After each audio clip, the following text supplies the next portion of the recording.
the cosmos bright. Stars and ships take flight tonight, in the void where dreams do play. Soul citizens lead the way. Borders fade in nebula's light. Unknown worlds will chart tonight. Through the galaxy we soar, endless journeys at our core. Borders fade in nebula's light. Unknown worlds will chart tonight. Through the galaxy we soar, endless journeys at our core. Starry roads in endless skies. Soul citizens we rise. Charting courses never lost. Together the verses crossed. Squadrons call on the horizon. Battles fought, our hearts aren't frightened. In our ships we face the dawn. Soul citizens carry on. Oh, planets spin and light years fly. Boundless space where hopes reside. Brotherhood in every star. Soul citizens, here we are. Borders fade in nebula's light. Unknown worlds will chart tonight. Through the galaxy we soar. Endless journeys at our core. Starry roads in endless skies. Soul citizens we rise. Charting courses never lost. Together the verses crossed.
Contacts, rear. Contact down.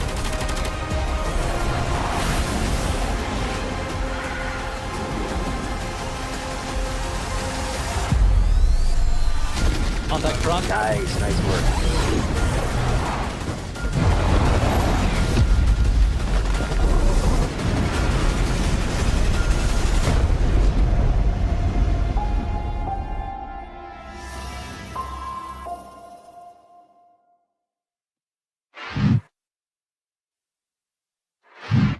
Hello there. Greetings, greetings, greetings. Welcome back to the Soul Citizens. I'm GriffinGamingRPG, and I am back today with my good friend and co-producer, the one and the only. It says Serious Fun, and I need to change your name, Serious. How are you?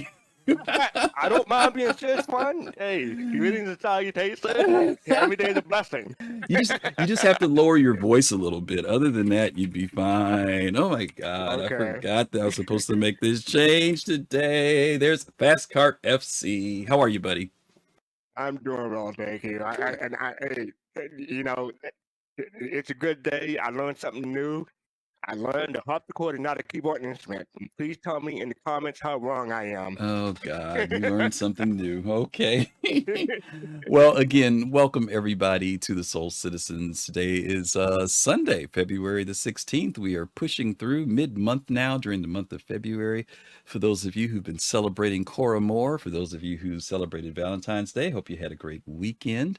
FC for Coromore, did you do anything? Did you buy anything? Did you give anything when it came down to this whole time of the year with this annual event that we have in the Star Citizen community? Former bah humbug. No, I'm kidding. I'm thinking about getting the. I'm definitely going to get the new. Going to get the new Super Hornet Mark II, but Okay. I'm contemplating whether or not upgrading to the Heartseeker or not. I'm not sure. That's $30 for basically a skin. Okay, so let me ask you a question because you always seem to come from the avenue of the value and cost. But my question Oh, to you is why those ships? Because you've been a Heartseeker person for a while. What's the scoop with the Heartseeker? thing for the Heartseeker, that is not value or anything. That I'm going for the look and the color and its color scheme, and it's a painty ship, and it's a spray and pray ship. It's a ship that I can fly reasonably well. Put it Okay. that way. So Okay. yeah, it's not the value. It's for the aesthetic and how I feel flying it. Okay. Okay. Now, are you I know you talked about that, but you've also talked about the Super Hornet that you actually like that one too, right?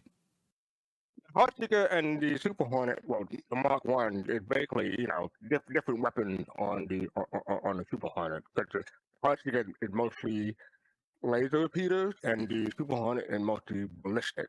Okay. Whereas the Mark Two is mixed. But I'm gonna try to monoboat and make it all laser repeated because I don't like the idea of being stranded without any ammo. Mm. Eventually, assuming I live that long, without getting destroyed. Yeah, so yeah, I prefer laser repeaters over ballistic. Even though ballistic does give you more DPS and everything is better with the ballistic, I Okay. prefer energy weapons. Mm.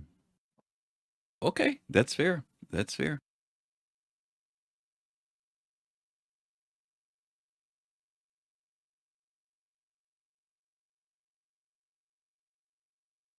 How do I sound in chat?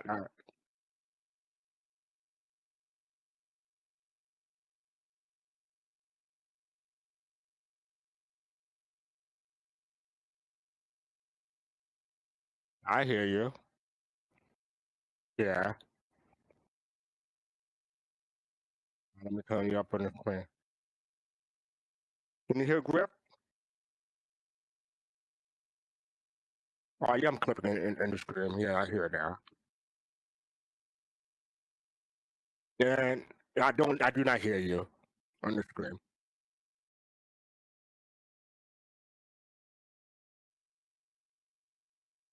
All right, let me just turn myself still on the thing on you. Let me see if I can sound better. No, I'm still clipping.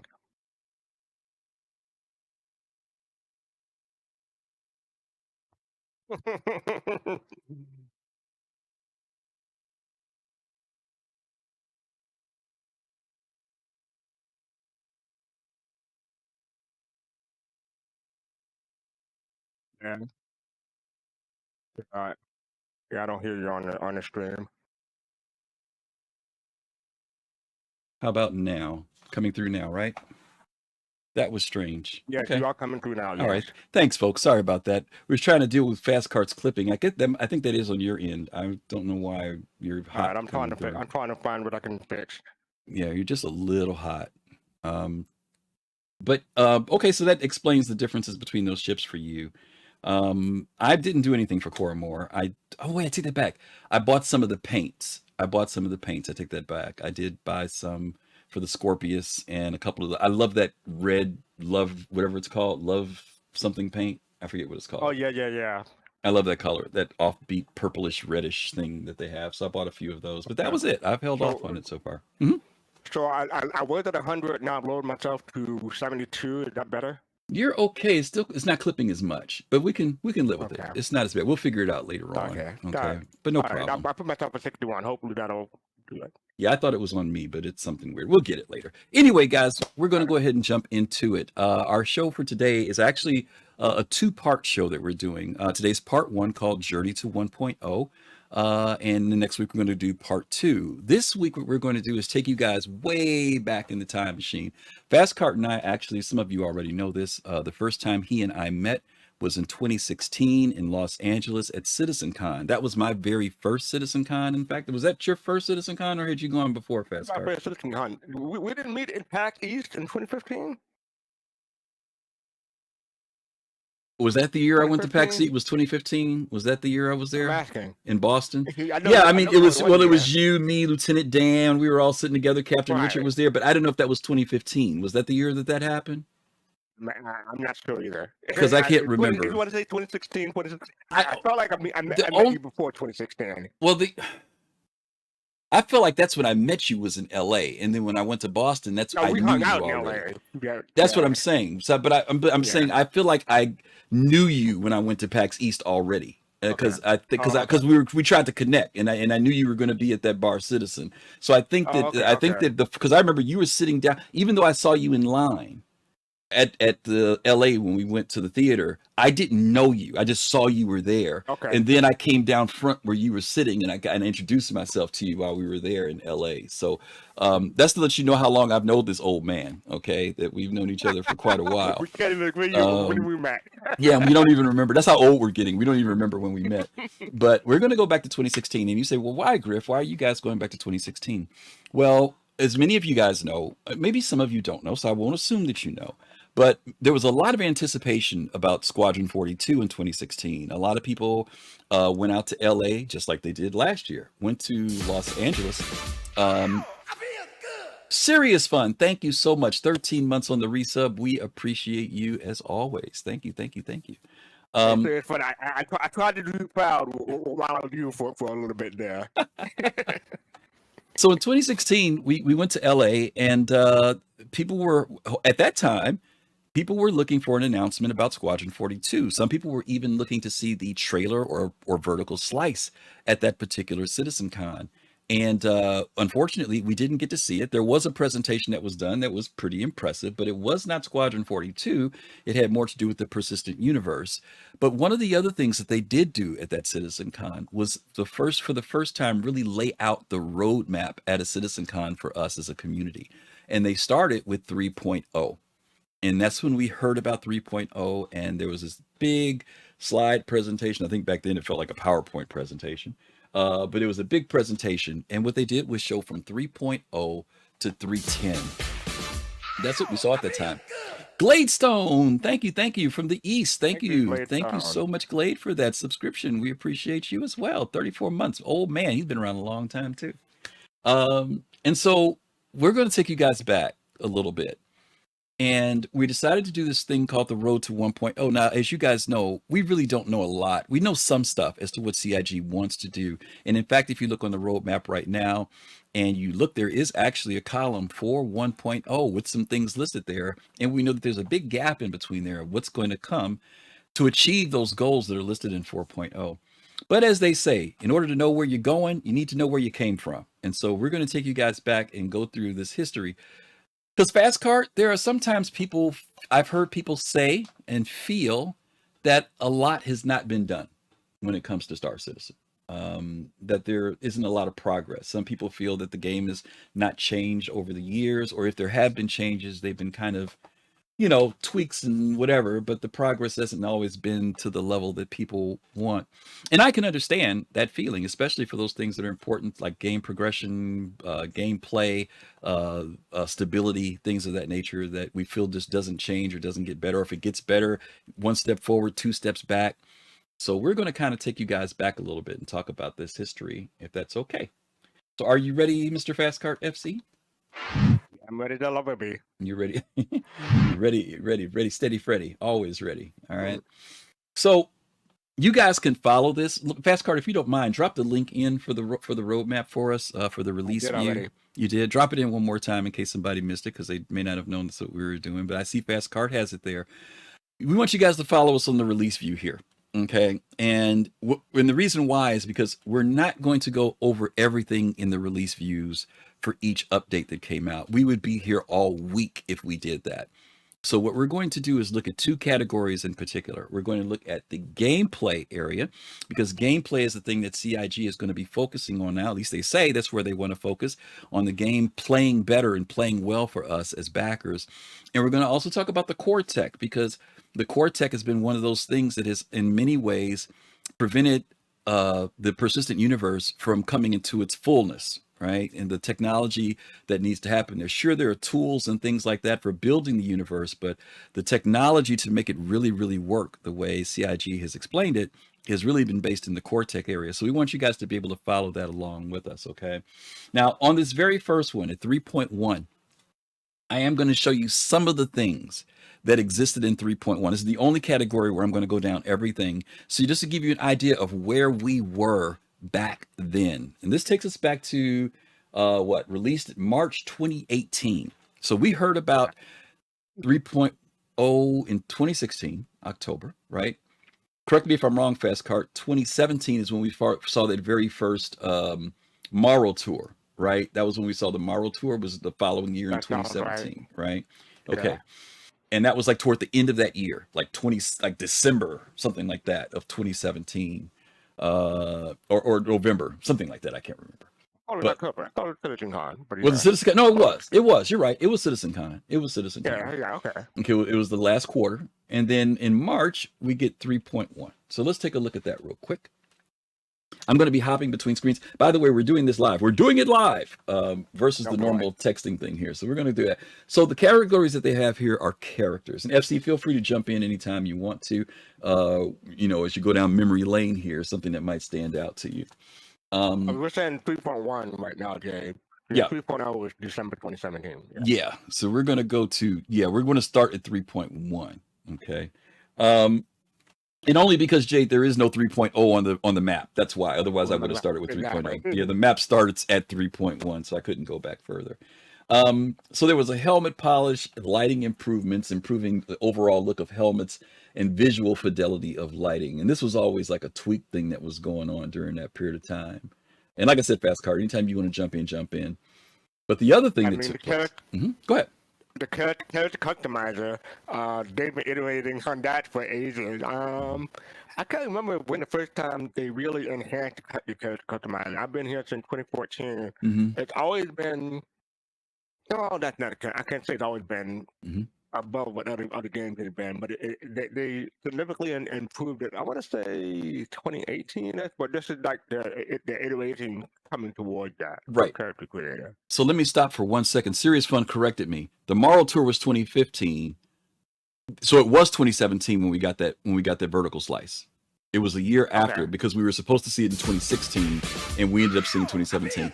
Whoa, my goodness. Colossal, thank you so much for the sub. Colossal. 5. He gave us 5 big subs. He gave out some love to you guys. Thank you all so much for that. You all give Colossal some love. For those of you who got something, thank you, Colossal. We appreciate that. 5 gift subs to the community.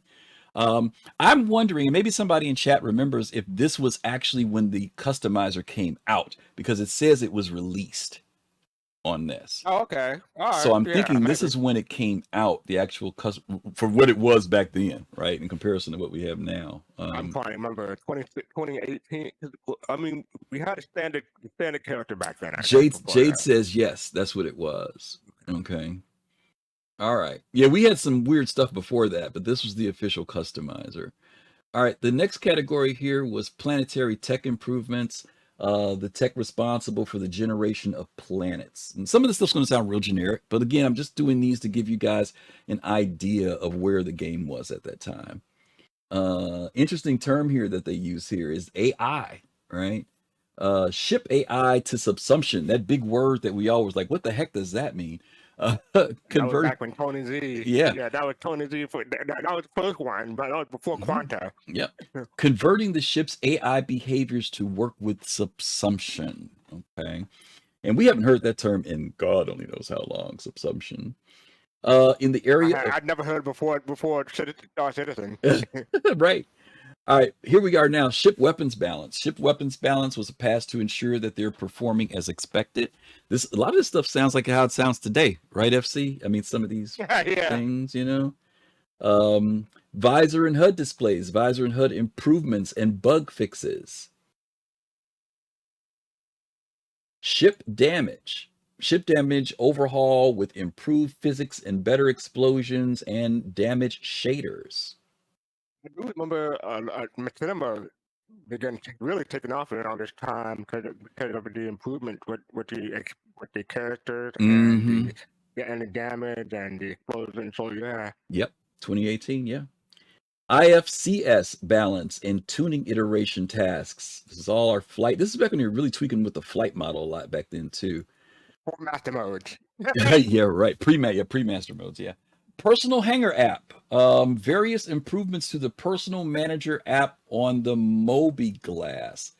Now, this one, I can't remember exactly what this was. Personal Manager, various improvements on the Personal Manager app on the Mobi-Glass. And some of you all remember that the Mobi-Glass has changed a lot since when we first got it. Mm-hmm. Maybe they were pivoting away from the hollow tables and giving well, definitely. Yeah, definitely. And this earlier version of the we had no idea. I don't think it really clicked back then that the Mobi-Glass was app-based. You know what I mean? I think we just kind of thought the Mobi-Glass was what was on there was it. We didn't understand that it was supposed to be apps. Yeah, we didn't think that it was going to be something that would be customizable later, right? Or have different versions of a thing. And then this last one, service beacon distress calls. Let me see if I can bring this up some. I don't think it's going to let me do it. I think I got to move the whole freaking. I know what that is.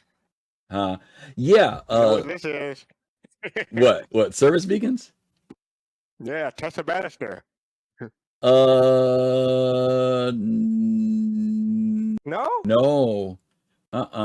No, this was when they did it so that we could do a beacon and somebody could come pick you up. I don't know if you remember in the early days in the Mobi-Glass, you used to be able to. I'm seeing this distress call, and I'm thinking about okay. Oh no, you're thinking about the mission. Yeah. No, this was when you as a player could have somebody come get you, and nobody trusted anybody. To pick them up back in the day. What do you mean nobody trusted? That's still the case. Nobody. Yeah, that's true. It hasn't changed much, has it? Okay. Let's see. Ships and vehicles that were released. The MISC Razor came out, implementing the MISC Long Distance Racer and the Razor. We had that one. Mm-hmm. The Tumbrel Cyclone, right? Implementing the Tumbrel's ground vehicle, the Cyclone. God, it's been around since that long, since 2018. Right. Yeah. The Nox, implementing the Nox. Oh, here's one. Yeah. Implementing the Reclaimer. 2018. Yeah, 2018. All right. And then the Terrapin was also being introduced into the game. Isn't that long? Okay. I know. That's what I'm saying. It's kind of freaky to think about the time frames now, right? Let's see. The Preacher armament distortion scattergun. Distortions, they became very popular. Whoops. This one, I don't remember this gun. I know some of you guys, those of you who are really into combat, air combat, space combat, know these way better than I do. But I do remember the GT series, but I didn't know it was called the Gallinson Tactical. I do not remember that was the name for GT. I've just known GT. The Gemini R97 shotgun, which actually I never really paid attention to until just recently, like the last couple of years that I've been using that. It probably was trash back then. Maybe it was good back then. I don't know. I never really monkeyed around with the shotguns back then. And then this last one here, the Amon and Reese Amski. Yeah, I never can say this right. Omniski. Some people say Omnisky, right? Omnisky. Yeah. I've heard all types of variations. There were updates on that. Well, I know CID say ski, but I'm not. Yeah, don't quote me. Yeah, I never know what they say on the language things with this stuff. And then this is performance optimization. So forgive me, guys, for the screen being kind of chopped up, but I have to make it a certain size so you guys can read it. If I make it too big, you won't be able to read everything. So those are the items that were in 3.1. Okay, so you guys can follow along with us. Now we're going to do 3.2, but when we do 3.2, we're not going to do all these other ones. We're just going to do what was gameplay. Because as you can see, Envoy thank you so much for the resub. 36 months, 3 solid years, 39 Yeah, months. I'm sorry. Holy smokes. Thank you. 39 months. And Thrakazox, thank you for the sub to me. I appreciate that. Now I can watch my own show. I appreciate that. Thank you so much. That's great.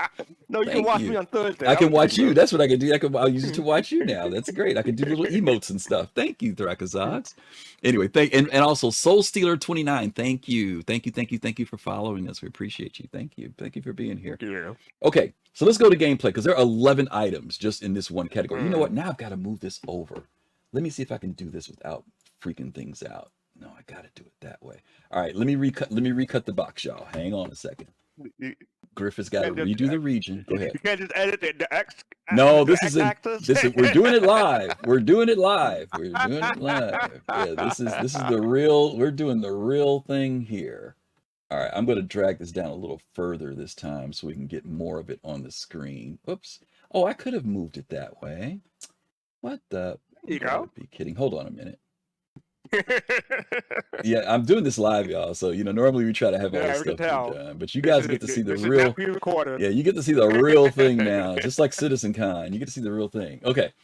All right. So under gameplay, remotely operated turrets on vehicles. Functionality for players to operate remote turrets on vehicles. I remember for a long time that was kind of wonky. It still is for some people, but it's funny. Yeah. For me, I always remember that being in the game, but I guess it came out in 2018. Yeah. It feels like it, but I guess it came out because of the cyclone. yeah. Yes, absolutely. And then improvements on man turrets on vehicles as well. Improvements on player man turrets on vehicles. And I remember, and CIG uses the term vehicles for ships as well as four-wheeled vehicles too. And I remember one of the first large ships I ever bought was the Aegis Retaliator. And I remember it was so frustrating that the turrets on that thing were horrible. They were like, to me, one of the worst ships when it came down to turrets. When people got in there, it was just difficult to use them. They've done a lot of improvements over the years. In fact, some turrets that used to be inverted on are now, upright and stuff. They've done like major changes to some of them.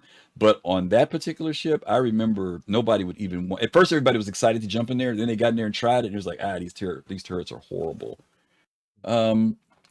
Here's one: quantum travel improvements. Improve the overall quantum travel experience with upgrades to graphics, audio, and functionality. I don't really. Go ahead. Well, 2016, the time, no, it was a different CitizenCon, but there was a CitizenCon where they spent like 40 minutes in quantum.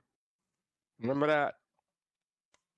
Not 40 minutes, but I remember 20 minutes. The CitizenCon when we sat there, because they literally stopped and talked. I think Todd Pappy talked during the time while we were traveling through space. He actually did a presentation while we were traveling. Which is something. So maybe this is in relation to that. Well, it's interesting because it wasn't based around like trying to go from one side of Stanton to the other. It was literally like a planetary jump. I want to say it might have been from Port O to Hurston, because if you remember back then, it took like 10, 12 minutes to travel in quantum. So I think it might have been something like that they were doing back. Unless somebody remembers that back in the day, where he was going, Microtech or whatever. But I know you're right. It took a while. He did a whole presentation while we were sitting there waiting for him to get there. Yeah, which is crazy. Item kiosk shopping. This was a big one. When they introduced us being able to purchase things in game. Do you remember this at all, Fastcart? It felt like it was always there to me, but I guess they had to introduce it at one point, and this is it. But no, I don't remember it exactly. This is June of 2018. Okay. And I don't remember the early rendition of this, but here's the thing that we're trying to convey to you guys. There's a lot of stuff in the game that we kind of maybe have thought were always there and have forgotten and didn't realize that this stuff wasn't put into the game until a certain time period. So you say, well, what were you guys doing before 2018? We weren't shopping. Yeah, we weren't shopping. That's what we weren't doing. We weren't shopping. That's what was going on. We were in the social module. Yeah. That's what we had before 2018. Yeah, absolutely. Now, here's a funny one here, right? Because people would definitely flip out at the title of this one. Economy Polish 3.2. Economy. Yeah. ongoing polish of the economy and shopping experiences. Now, I mean, this is a funny thing to say, but I know when people say there's no economy, we say that because, you know, the game isn't being driven by any type of real economy, right? Where it's impactful, where, but the fact is that there is some exchanging of something in the game, right? Resources, AUEC, whatever, it still can get that label of that they're doing things, right? Where you go to the store, you buy something. Even if you're buying a water bottle, that's still an economy dynamic, right? It's not necessarily that you and I are doing trade with each other, but it does mean that I'm doing something where I'm purchasing or spending money. Or if I'm even doing resources to make, mining to get something, that's still a part of an economy, even though it is not fleshed out. And we understand that, guys, it's not fleshed out. Mining and on planetary bodies. This one here, adding the systems needed for player to extract minerals from planetary bodies. When the Prospector first came out, right? The idea of mining on, I think we were all our minds were wrapped around the Orion because we had seen concept art of that out in space, and asteroid belts. But then the Prospector comes along, and this idea of being able to mine on a moon or a planetary surface became a big deal. Do you remember when there was a controversy about whether or not the Prospector was going to be able to mine only on planets or out in space? Do you remember that when that came up at one point? Yeah, that was the question. People didn't know if people. Yeah, I remember that. Yeah, so that's another one that was interesting. Here's one that people may not have remembered or forgot about: the group system. The ability to team up with and identify friends, travel in groups, coordinates, and share location information and chat within different groups. Now, one thing that they did do, they did make it so that you could identify your friends. They did make it so that you could travel in a group. But the coordinates and sharing location information?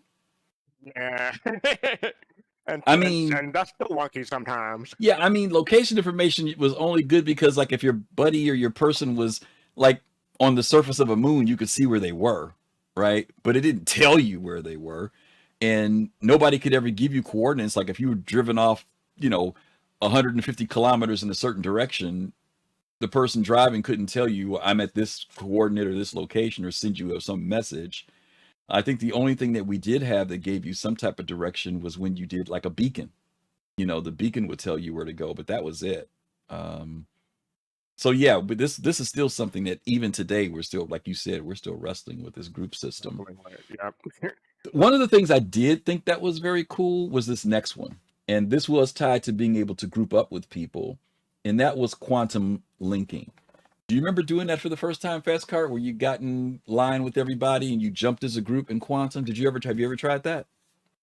Yeah, I did it in the EU, in fact. No, I'm kidding. No, it's so citizen. Yeah. I guess I must have done it, but I don't recall the first time. Okay. Because mostly I'm in someone's ship, and unless I'm being dragged along sometimes. Normally I just we just go by ourselves. Because remember, sometimes it's off and on. Sometimes it works, sometimes it doesn't. Yeah. But hopefully by now it works. Yeah. Well. Yeah. I'm sorry, guys. I'm pulling the thing up too high where you all can't read it. Yeah, this is, and Jade said it is actually, when it works cool, it's cool. Now, I haven't tried it in a while, and DJ Psychosis is saying it hasn't worked properly. So, I haven't tried it in a while, DJ, because I haven't been doing like I've been doing stuff with group people, but we all been kind of arriving either on somebody's ship or from different angles. But yeah, to Jade's point, when it does work, when you've got 3 or 4 or 5 people lined up, and I was doing it in 23 because I remember I had some people escorting me in a Hull C, and we did it together, and it was so cool, with a Hull C and a couple fighters going out, ahead of you and stuff. But yeah, I haven't tried recently, so if it's jacked up, it's jacked up. I mean, it looked very cool when I first started ISC. Mm-hmm. So yeah. Yeah, it's pretty neat. Ship persistence improvements to the core system responsible for persisting ship records on the PU. Now, the ship persistent things, some of you already remember that there would be times when ships could like totally disappear. You put them away or something like that. I don't think we were at the point where we were able to put things in ships. Like now you could sit things in the refrigerators or put things in the lockers and stuff persisted. This is way before that. Oh, This you know is what this remind me of? mhm. Remind me of the Big Benny challenge. People were pushing that Yeah, vending machine but around yeah, the but it ship. wasn't persistent, right? Because once you took your Right? ship away, Yeah. it disappeared, right? That's what I'm Mhm. saying. This was way before being able to put things in your ship and they would remain. PMA and VMA improvements. Improve your visual presentation functionality and usability of the MobiGlass app. And as I've told you guys before, the MobiGlass has gone through several iterations in layouts, in design, from looking very fuzzy, which we thought was very cool in the beginning, to looking very crisp. I think the first time we saw the MobiGlass, we even saw a video. What's the guy's name who gives out the mission giver? Oh yeah. Not Eckhart. Is it Eckhart. Yeah, Eckhart? Eckhart's It is mission. Eckhart. Okay. Yeah, and the very first time we saw the presentation with the MobiGlass was when he answered it and he got a video call on it, which is something we still haven't seen. But No. we thought it was so cool, though. We did think it was cool when we saw it back then, right? But there's been several iterations. I mean, Griff, be honest. When that comes out, how often you're going to be talking to Tessa Bannister? Oh, Not Tessa, God. Oh, Quick Pacheco. Twitch How Pacheco. often you going to be talking to her? She gets priority calling, so it doesn't. She'll be fine. Priority calling. All right. Item 2.0 ship systems and weapons power allocation. Ship component functionality allowing for the upgrades as well as degradation. Now, let's talk about what item 2.0 is, because a lot of people may not remember this or don't know this. Back in the day, when you wanted to change out components, well, there was a period of time when you couldn't do it. There was a period of time when you could. But changing out components, you used to go to your ship and there were was it markers that would show you where things were on your ship when they introduced it with the item 2.0 stuff? There was no, like right now you go to your kiosk, right? Or you bring up your MobiGlass and, it was your MobiGlass now. You bring up your MobiGlass and you can say, put this weapon on here, move that. None of that was there back in the day. Equip and unequip. Now Yeah. it's much easier now. Yeah, it was not like that back then. It was way more difficult. Yeah, and on before this we had the hollow table that I mentioned. Infamous hollow table. We had a pixel hunt Yeah. in order to drop some kind of ammo, missiles. If you did one exactly right, or if you missed your mouse by like a fraction of a pixel, it wouldn't go in. Yeah. And the other reason why we want to tell you guys this is this. When this stuff came out, we thought it was cool. I mean, we thought it was like amazing, now we look at it and it's like, oh my God. Yeah. But I'm just saying, at the time when these things came out, we were impressed, now a lot of these things have become so a part of our normal gameplay that we don't think about them in that same light anymore. And then this last one, let's see. Oh, we gotta go to the next category. Oh no, that's the end of that category. Core tech. Let's look at the core tech here, because like I said, we're not gonna look at everything in here because we'll be here all day. This is performance optimization, ongoing performance improvements with specific quarterly goals to increase the frame rate on all PC specs. One of the things that I don't know enough about computer software design or networking or hardware. I don't know anywhere near enough to be able to talk about this too much. But I have always been, I've thought often of what does it take for Star Citizen to run on almost any computer. And I'm saying that now because in the early days, it was made very clear that you would have to have a high-end PC to run Star Citizen. Do you remember that, fastcart? Yeah, that was. It was that way for like in 2012 until 2017, maybe 2016, maybe. Yeah. Yeah. It was PC Master Race. That was the calling call for a whole bunch of people. Yeah. Still is for some people. Yeah. But And I do want to say, I know we're trying to skip. I just want to give one shout out. The 600i, that was 3.2. So what do you pay for the chips? Oh, 3.2? Okay. Yeah, 2018. Yeah. It might have been a little later than that. Is it in that category? Is it for a It's ship? in that category. Because they announced it at CitizenCon. So that's why I'm kind of surprised, because they said this was June. Well, this is June. Yeah. Yeah. So That's kind of Yeah, weird. yeah, it was 2017 Citizen Con. That's when you yeah. Ah, I see what you're saying. So you said it released here. It released here. Oh, Yes. okay. I thought you were saying it got announced here. Okay, I got No, you. no, no, no, no. It Okay, so it's released. 2017, right? Because we were at VerseCon that year. I remember that. I was in Right. Austin, Texas Right. when it came out. Yeah. Okay. Alrighty, but yeah, to my point, I was just trying to say, imagine trying to make it so that this game runs on, you know, a lot of Everything. computers. Yeah, Yeah. yeah. I mean, some of you guys don't remember, but in the early days, some people were running like a high-end card back then was like a 970. You know, back in the day, and fast card. You just upgraded when? Was it last year or year before last when you upgraded? 2021. Oh, I thought it was sooner than that. Much sooner than that. So what were you using in 2021? Do you remember what your old rig was? Because you had an old rig. 970. It was a 970. yeah, but you were able to play the game. No, not just a 970. The rest of my PC was 10 years old. I was running a 2600K, which came out in 2011. And you were still running Star, but you were running Star Citizen. I was running Star Citizen. Yeah. Yeah, see, that's like seems unfathomable. I didn't say I was running a well. Yeah. But I was running Star Citizen. Right, yeah, it just seems unfathomable. And you made it to 2020 and we're still pushing the 970. That's kind of mind blowing for me. Okay. All right, let's go to the next category. That was 3.2. We're going to jump to 3.3. Let me scoot this over. Now that I know I can scoot it over, I don't have to recut this all the time. 3.3. And let's go to gameplay. There are 12 entries here. Ship system degradation. Ship component functionality allows for the upgrades as well as degradation.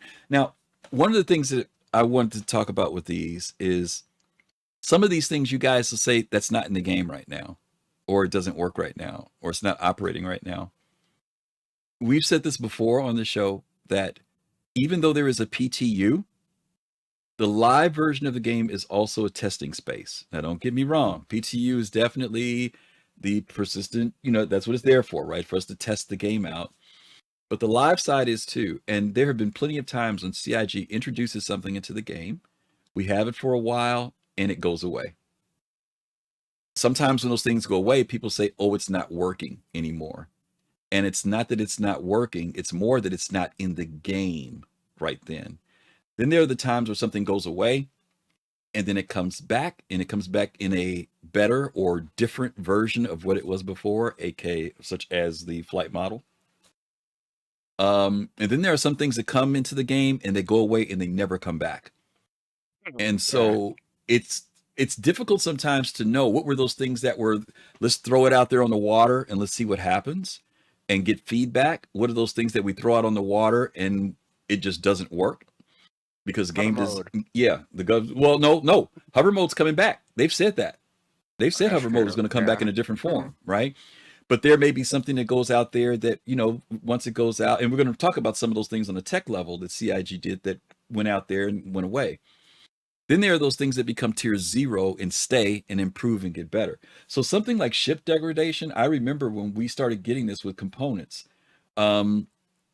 Some of you may remember that our components, like our quantum drive, used to overheat back in the day. I don't know if you ever did that, fastcart, but you used you used to have to tune it, because if you didn't and allocate power differently, it would overheat on you, and mid quantum you would cut out and die in space. and you'd have to wait for it to come back, and cool down to get back in. We aren't doing that right now. That's one of those things that left, but we know that they're going to make it so that we have to pay attention to our components later in the game. System degradation is one of those things. That's the only point I was mentioning. Scramble race missions, designing and implementing scramble race missions for those of you who are into the racing. Improvements to retrieval and delivery missions. Now, I don't remember what the improvements may have been, because people will say for right now, box missions are still jacked up because they've been jacked up, But again, they were working on this back in November of 2018, right? Trying to improve these missions. FPS combat missions, implementing FPS AI for combat missions. This would have been the introduction of us fighting against NPCs. And our NPCs before were pretty much only standing around, right? I mean, there wasn't even a lot of walking back in the early days. Was there a lot of walking in the earlier days, Fastcart? No, no, not so much walking. No. I can't even remember now. In the beginning, were they walking? Does anybody remember in chat? Were NPCs walking when they first got implemented, or were they just kind of standing?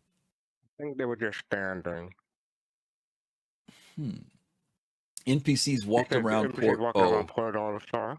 okay. Glacio says he But just I remember, remembers just standing. I remember in the social module they were just standing. In the social module, yeah. Okay. Yeah, they'd just be standing there looking at each other or whatever. Okay. Ah, I see you, Os veteran. NPCs are still standing today. I see you. Yeah, 64-bit me. Yeah, they're standing on top of each other. Yeah, I get it. Okay. Points well made. Asteroid mining, adding the systems needed for a player to extract minerals from asteroids. I remember back in the day, asteroids, there was nothing in them. They were just rocks out there floating around over at Yela in particular. I remember that. I don't remember that the asteroid belt was in back then. Was it in? I should ask Jade that. Jade, was the belt in back in 2018? Because I don't remember the belt. I know we weren't mining, but I only remember the belt being around Yela. No, it wasn't. Okay, it wasn't. Okay. Yeah. All right. Improvements to mining on planetary bodies. We just talked about that earlier with the what's the ship called again? The Orion. No, the Prospector. The Prospector. Yeah, the Prospector. Okay. And this was a big deal because if you look at this picture here, and even if you go back and look at the trailer for the Prospector, when they showed mining, they actually showed it where it was the mining head was pointing toward the ground. It wasn't pointing at a rock on the surface. And then when the Prospector came out, people were like, yeah, that's a little bit different, because people always felt like they were going to be pulling up resources from beneath the ground. There's always still a question about whether that's going to happen or not. I think that eventually it will be done, but I don't think it'll be done with a Prospector. I think it'll be by putting down mining equipment. And CIG has kind of alluded to that over the last couple of years. But, we'll see what happens, right? Yeah, and then again, they could make it where you could turn that head, rotate the head, point it downward, and do something that way too. That could happen later on as well, Let's see, the transit system. Oh, one of our favorite topics here. Improvements to the egress and ingress of systems. And this is 2018, right? Yeah, elevators. They just had a 3-hour Star Citizen Live where Benoit said that old system is still giving them problems. Yes. So they got to have to do something about that. Yes. But yeah, at least in 2018, they were trying to make improvements to it. Yeah. But we were impressed with elevators because we were told that they were physicalized and that you were actually moving through, for lack of a better term, space from location to location. I do have questions about the elevators that I still want to ask Chris Roberts one day, but we'll talk about that later. Shipboard ping and scanning. Extend ping and scanning to much larger distances and expand information received from scanning vehicles. This early iteration, I don't remember if you pinged someone, did it pop up on that little radar on your cockpit dashboard? Do you remember, Fastcart? Chat, if you remember, let us know. I don't remember if it popped up on that little radar. Now, mind you, I know it pops up on the screen, but I'm talking about, because they're showing a picture here, like on the radar thing. Sure. Yeah, I don't remember now. It's been so long. Arena Commander Rec Rentals. Oh my God. Implementation of Rec Rentals in Arena Commander. Let's talk about Rec a little bit because people who weren't around a long time, Fastcart, may not remember about Rec. So why don't you tell people what Rec was back in the day? Okay, so Rec, I forget what it stands for, but the C in Rec stands for credit. I guess the E stands for electronic, but I forget what the R stands for. But yeah, electronic credit rental. Basically, when you subscribe, if you're a Centurion, you get I want to say 20,000 REC per month, and Imperator gets 40,000 REC per month. And what you use REC for is to rent vehicles, ships, and weapons, but they're only usable in Arena Commander. And so if you rent something for using rack, you cannot bring it into the persistent universe or the PTU or what have you. And it's only available in the mini commander. So yeah, and What in the early days though? In the early days, was that the way it was? in the early days, yeah, you could use it. And well, I thought you no, in the but early days. I thought you could use rec to buy stuff before we got the kiosks and AUEC. no, they had a different credit system What called was the it? electronic, not electronic arts. It was EA something. Right, but the it, EA yeah, thing. Right. The Voyager thing. Voyager The Direct. Voyager. Voyager Direct. Voyager Direct. Right. That was something different. That's So- not rack. So we weren't using rec for that. No, we're not using rack. Wh- We're using wh- UEC. Was it UEC or AUEC? UEC. That It was before UEC. AUEC. Okay, it was Yeah. UEC. Okay, gotcha. And if you melted whatever you whatever you bought using UEC, you get that UEC back. Okay, all right. Thanks, Jay. And I Rental remember equipment because credits. I bought a Gray Cat PTV using UEC, Right. and then they gave us all they gave a bunch of us for a Gray Cat for free. Then I melted it and I got my UEC back. Okay. Got you. Okay. Let's see. Rental equipment credit. Thank you, Jade. Yep. Groups system improvements. Implement new MobiGlass visor chat systems, features and UI, and remove the legacy group system and interface with new back-end chat systems. Okay. So now I need either fastcart's good memory or you all's in chat's good memory. I don't remember what we did before the MobiGlass. What remember was Hollow Table? what was the legacy group system? I don't remember how we grouped. We did Discord. I don't remember what we did to group. Maybe somebody remembers. Because I remember it was a big deal when we could do it. I just don't remember. Maybe it's just like when was the blocks? What they call them? Not blocks. Oh, yeah. I know what you're talking about. Going out of when we left out of later on. That was when we- later on. yeah, that was after we left out of Adobe's Flash and went to Right.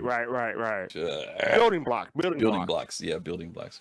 But this is before that. But Okay, yeah, I well, here- remember. Captain No Pan says it was not attached to Spectrum. You could only do it in game, and you had a different Spectrum friend list. That's what it was. Thank you. Spectrum list friends compared to friends on the list. You could only invite up to 5 in a party. Remember, you used to be able to do that through Spectrum. With connecting with people, fastcart. You know, before you, I didn't have any friends. Okay, well, yeah. Thank you, Captain No Pants. Thank Captain No you. Pants.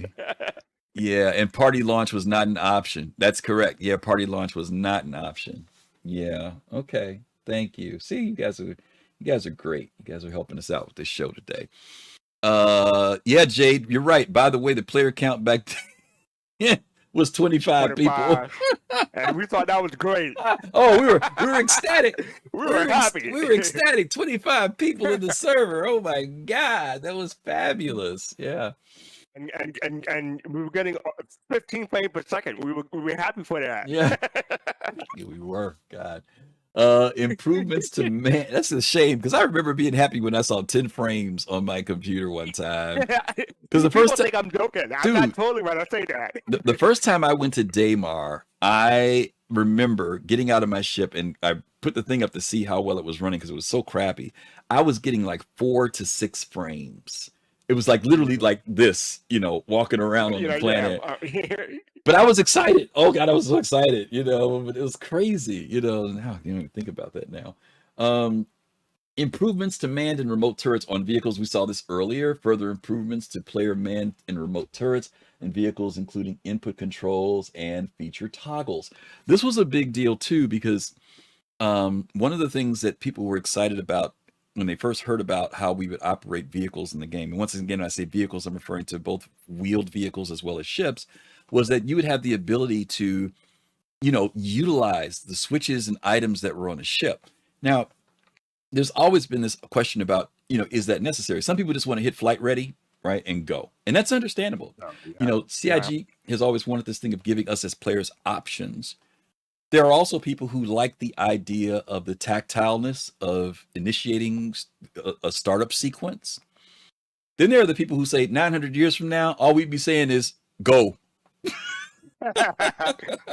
And that's No, it. we were saying let's Right? fly. There Let's you go, let's fly. fly. You know, for those of you who use voice attack like I do Voice with attack. HCS, a lot of us get in our ship, we talk to it and say, Colossal's good for that. I know he does it. Jade does it, where they talk to their crew member and it's initiate launch and everything is done automated. In the future, that would be the case. This whole idea of switches and levers and stuff would be nothing, right? In the sense of it. But from a gameplay perspective, there are just options there.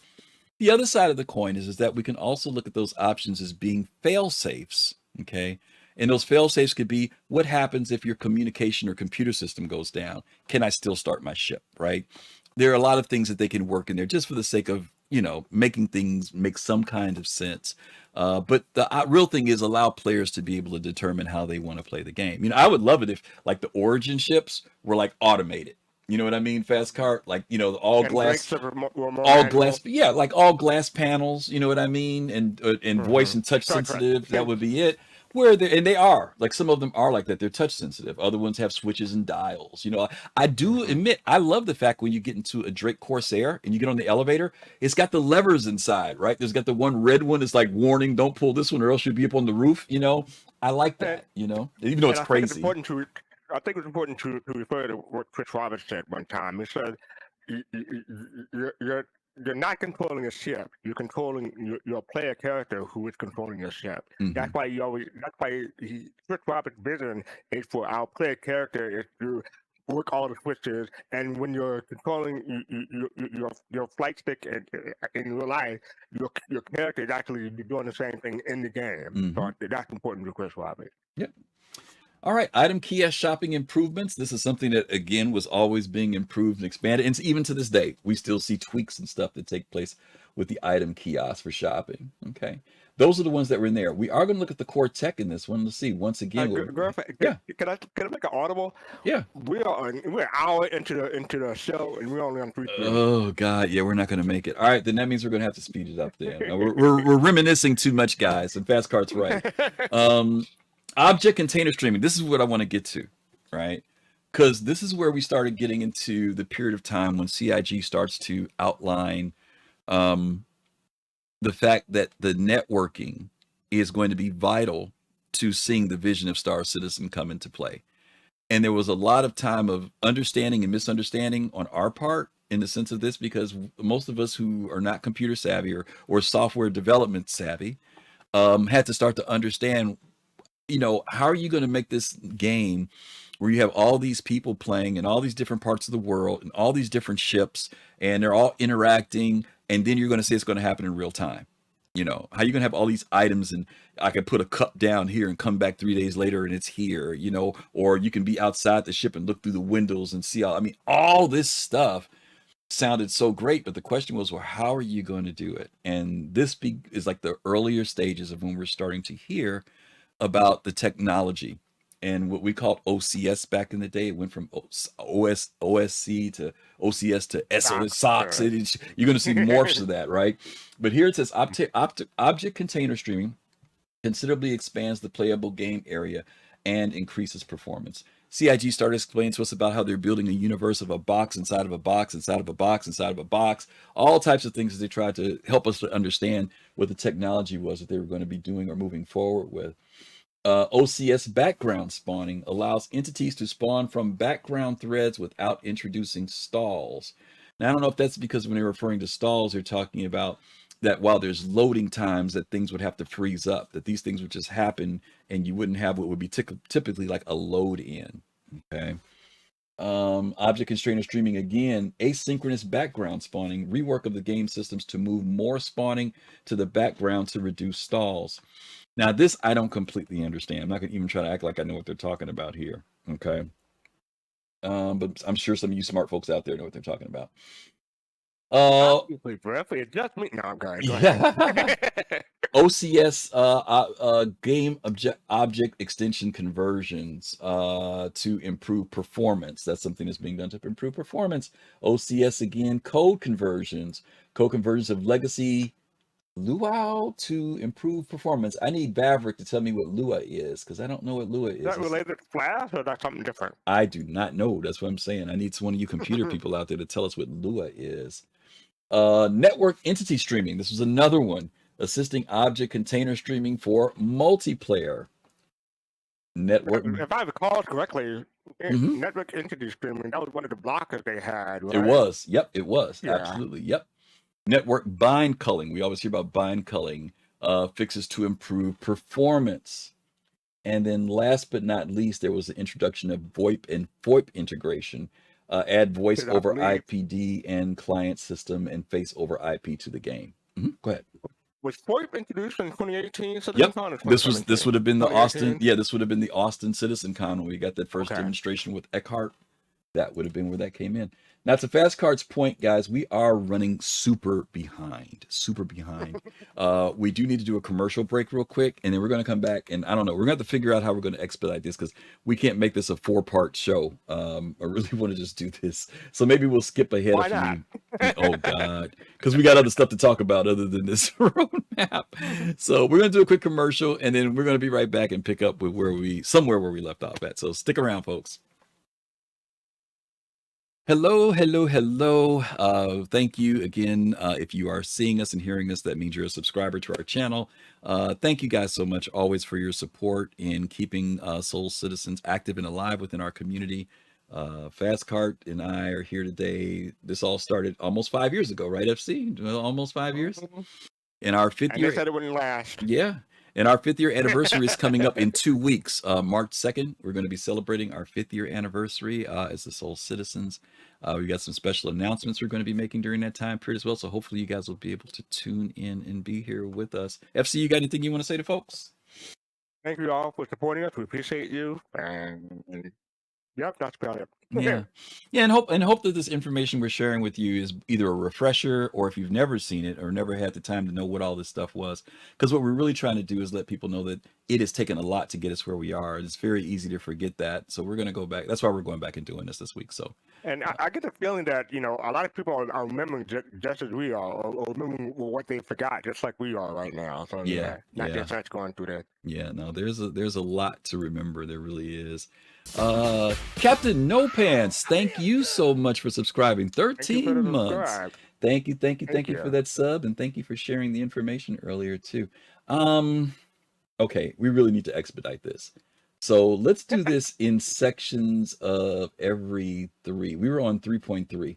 So we're just going to randomly jump ahead by 3. 1, 2. We're going to go to 3.5. Okay. Let me scoot this over some. Scoot this over to there. You guys can jump with us to 3.5. Woo! There's 15 entries in here. Oh my God. Okay. Yeah, you picked the right one, all right. Oh God. Okay. So this is 6 months later. 6 months later from November. This is April of 2019. Okay. Star Marine, Damian comms, and quality of life improvements. Some of you all may not remember that, Star Marine has also expanded over the years and gotten bigger. They added a new area in there called the Good Doctor. And there have been improvements and changes to that over the years. Excuse me. Here, there was a collection of new content, features, and bug fixes designed to improve Star Marine's experience. Fastcart, let me ask you a question. When it comes to the whole area of Star Marine, Arena Commander, and all that, a lot of times we say those are good places to go test stuff out. If you want to go do something real quick or get together with some friends. Do you think there's a different type of future that CIG is planning for that, for Arena Commander, Star Marine? I mean, are they always just going to be this little side thing that's just sitting on the other side of our launcher? Or do you see those things actually maybe growing into something else? Are they testing for something? A lot of us thought it was for Theaters of War. A lot of us thought that was the start for Theaters of War. What do you think might happen with those areas in the game? My impression is that CIG always wanted Arena Commander to be a game within the game, to be a game within Star Citizen that people can get into the sim pod, and practice doing whatever they want to practice, whether that's flying ship or shooting people. That's been my impression. So those areas are set up, and we do know that is what they're for. The sim pod is supposed to be where you can practice when you're on a ship, battles and all that other stuff, right? Train, whatever the case may be. There could be training missions in there. We used to, some of you may not remember, we used to have a training mission on how to fly. Yeah. You used to Destroy, go. oh, yeah. You used to go to this hangar. There was a guy there who greeted you. He talked to you. Gunny? What was his name again? Gunny? I think his name was Gunny. It was Gunny or something like that. I forget the guy. We've Yeah. talked about this guy in the past. God, but yeah, we would go talk to this guy, and he would get in his Gladius, and you would get in your Gladius. He'd be on the left side of the hangar, you on the right side of the hangar. It was an asteroid hangar, and then he would tell you how to start the ship up. He would tell you how to hover. Then you would have to do what he did. So he would hover. He'd strafe to the right.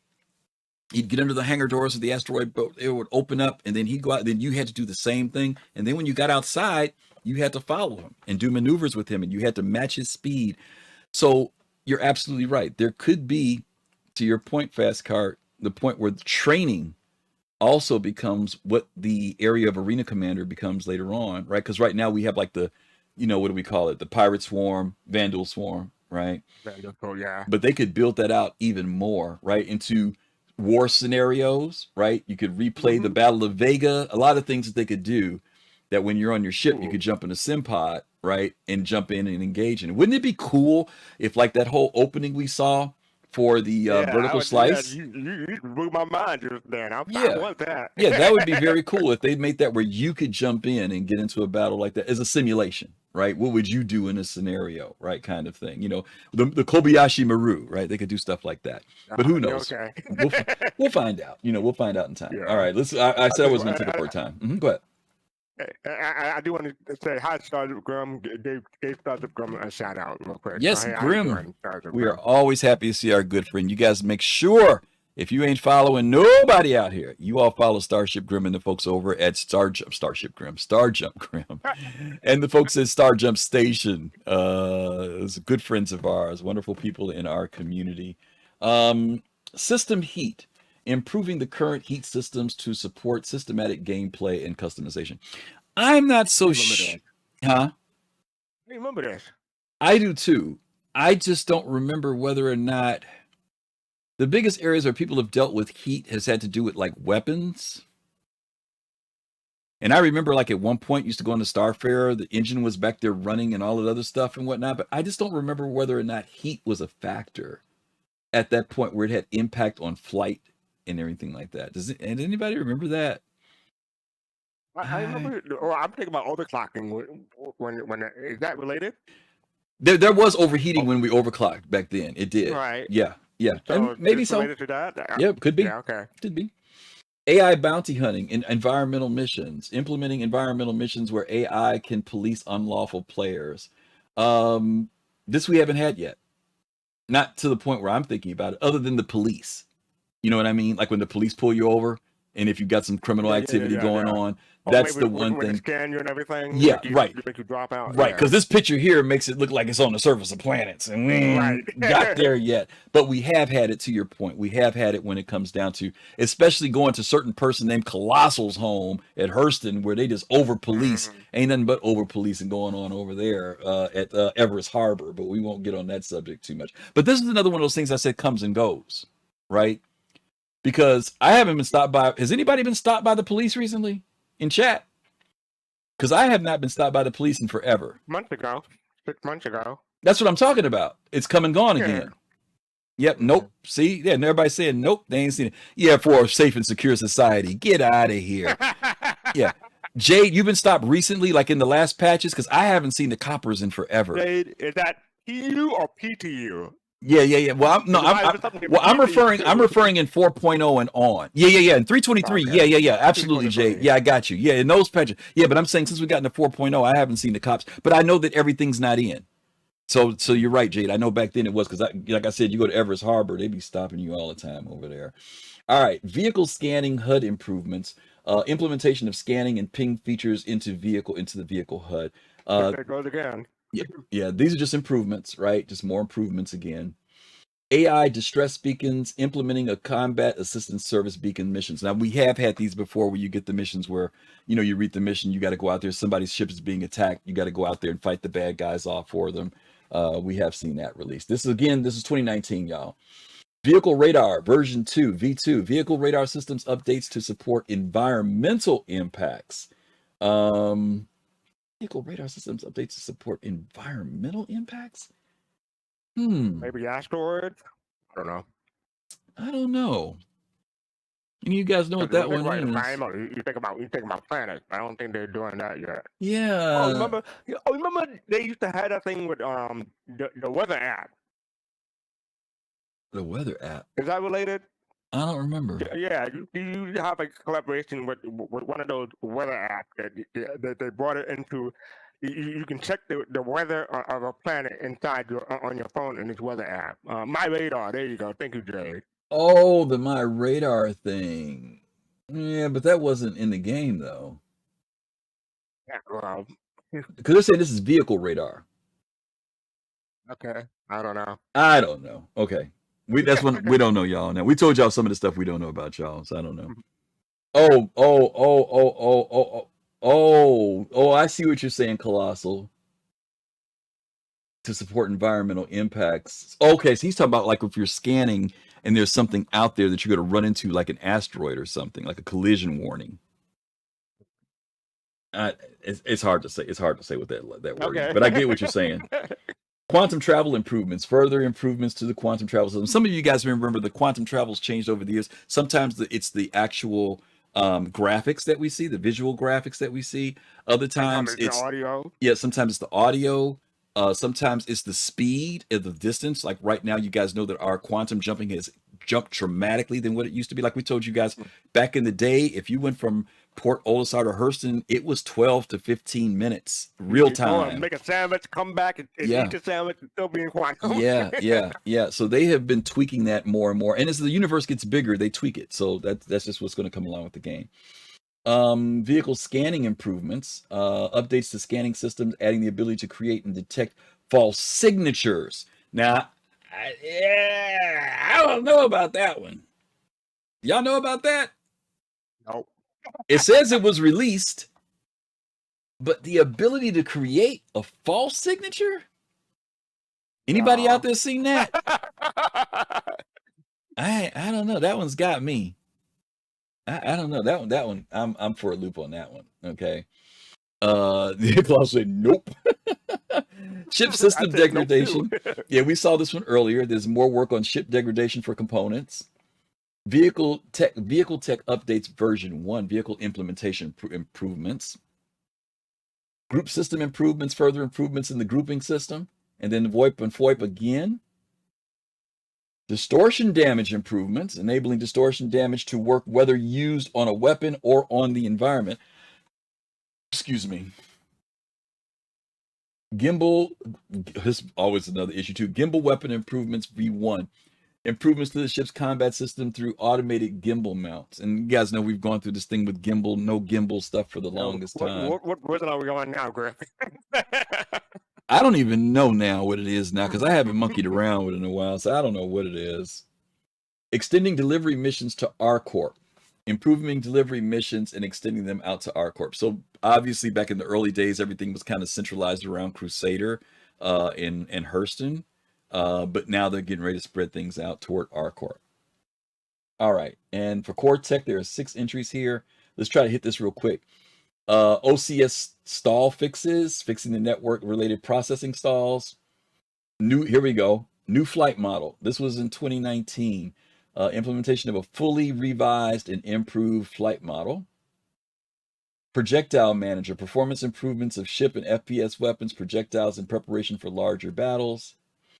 Hard surface shaders, improvements to hard surface shaders to allow greater detail in man-made objects. And then there were performance optimizations. Okay. Let's jump ahead. 1, 2, 3. Okay. Go ahead. I'm listening. I'm just going to say real quickly, this is when the Heart Seeker was introduced. So, yeah, coming around full circle. Oh, that was? Okay. Heart Seeker Mark 1. All right. 3.8, y'all. If you're following along with us on the map, we're going to 3.8. It's gameplay, 7 entries. I'm only doing gameplay and core tech on these guys. Like I said, we can't do it all. And we're not going to be able to do it all based on the time we're doing right now. Released vehicle look ahead camera. Revised the look ahead camera implementation. Now, I don't remember what the difference was between when you hit F4 and looked ahead. I don't remember what the difference may have been. This is third person camera, or maybe this is when they were just tweaking it. Maybe they were just tweaking it. Since we As skipped far as these I other know, you ones. hit it 4 times. Each of the 4 times give you a different angle, and Yeah. well, I And don't maybe know. they were just tweaking it because they're Or just maybe saying it's zoom and the zooming and everything. That's probably what it was. there could have been it too. Yeah. Um, Rescue the hijacked 890 jump, a new mission in the 890 jump that has been hijacked by shipjackers intent on hacking into the ship's computer. And you guys have done the 890 jump missions before. This got put in 2019. Law system, version 2, fines. Players able to pay off their fines at a terminal in their own time. Okay. Mining heads, Hmm. more variations of mining lasers to allow the player to choose how they want to approach the mission progress. And at this point, you guys know the mining heads have definitely expanded with a lot more, not just heads, but consumables and a lot of other things that have been added into that. Annunciator panels. Everybody sees this thing about annunciators. The ship UI panels that show critical information about onboard systems. That's what the annunciator panels are. People say, what are the annunciators? It's those little lights that pop up that tell you the status on how your ship is doing. Okay. Oh, just trying to speak properly. That's not what it is. Is that no, no, to enunciate, not enunciate. Oh, okay, that's different. Okay, got it. Implementation of close combat mechanics. Some of us remember when this got implemented into being able to melee with people, give them the two fisters there, fast card. You can punch them in the face, give them the uppercut. All that stuff got implemented into the game. All right. That is it in 3A. Actually, I hate skipping these other ones Wait, what? because Oh, missing stuff sucks. You got 5 and 3A. Did I miss more? There was 7 in 3A. Talk about the Quartet. Okay, never mind. Yeah. Oh, yeah. I haven't gotten to Cortec yet. Yeah, I'm going down there now. Okay, my bad. No worries. Yeah, that was gameplay. All right. So under Cortec, planetary weather effects, implementation of a new planet effect type. All right. So we got a little bit of weather coming in, even though it was static. Server side. Okay, this is when we get into SOCs. We move from OCS to SOCS. All right. Server side object container streaming. Streaming the object containers on the server for reduced server load. Planetech 4. This was a big one when this came out. Mm-hmm. Planetech 4, right? New planetary improvements. What do you remember about this fast card in particular? Years ago, dang. Yeah, I know. Everything looked pretty, and we went, oh, ooh, and yeah, we were impressed. And this was another time when the client side frame rate took a hit, but then they slowly started trying to improve it as time went on. Yeah. To Fast Card's point, it wasn't just that the game got prettier, because he's absolutely right, it did, but it was also the fact of our LODs, the visual detailing, the fidelity of the game jumped dramatically, and it was almost like we always thought the game looked good, but this is when the game started to, for lack of a better term, look more realistic to people. The sky with the clouds being added before, it's hard to think back at this time, but there were no clouds in the sky at one point. But to see these things start to become implemented made the game start to feel like a living, breathing universe, for lack of a better term. Atmosphere tech improvements that happened here as part of V4, and then again there was performance optimizations.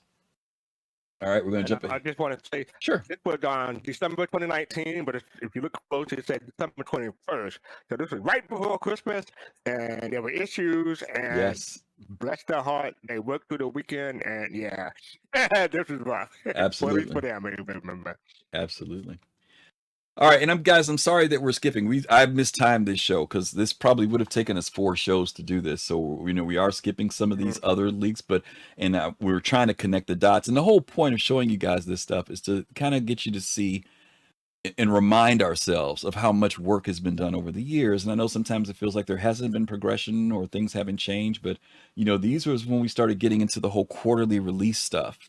And sometimes it was just improvements and tweaks. Sometimes it was the implementation of new features into the game. But it's very easy to miss the fact that when these things came out, we were very excited about most of them when they would come out because we felt like the game was progressing. So that's why we're kind of going through some of these before we start talking about what it means to go from 4.0 to 1.0. Relaxation of armistice restrictions. Ship combat is allowed in armistice zones with new defenses to combat lawbreakers. This is another one that kind of came and gone. Well, it's kind of half there and kind of not there, right? There are defense turrets that have been implemented. They came later. But I remember there was a period of time, fastcart, where if you had a crime stat and you came into Port O, that the advocacy would show up. I don't know if you remember that. Do you remember that? They would show up No, in the Avengers. I just And remember getting blown up. yeah, they would show up. This is before the turret thing came up. They would actually pop up, and if they would attack you, and then like more ships would show up. And somebody might remember what the biggest ship was that would show up. I don't remember, but it would increase like what the next ship would be that would come to fight you if you were in that area. It kind of might like a lot of people thought it was like Concord of Eve. Yes, that was exactly what it was like.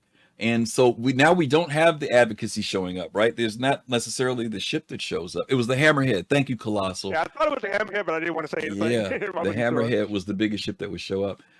Now they've got just the defensive turrets. Yeah, they just got the defensive turrets out there for right now, right? But I love the fact that the cop showed up. That was pretty cool when they used to do that. Force reactions. Oh boy, this was a big one when this I came remember in the this. game. Yeah. I remember this.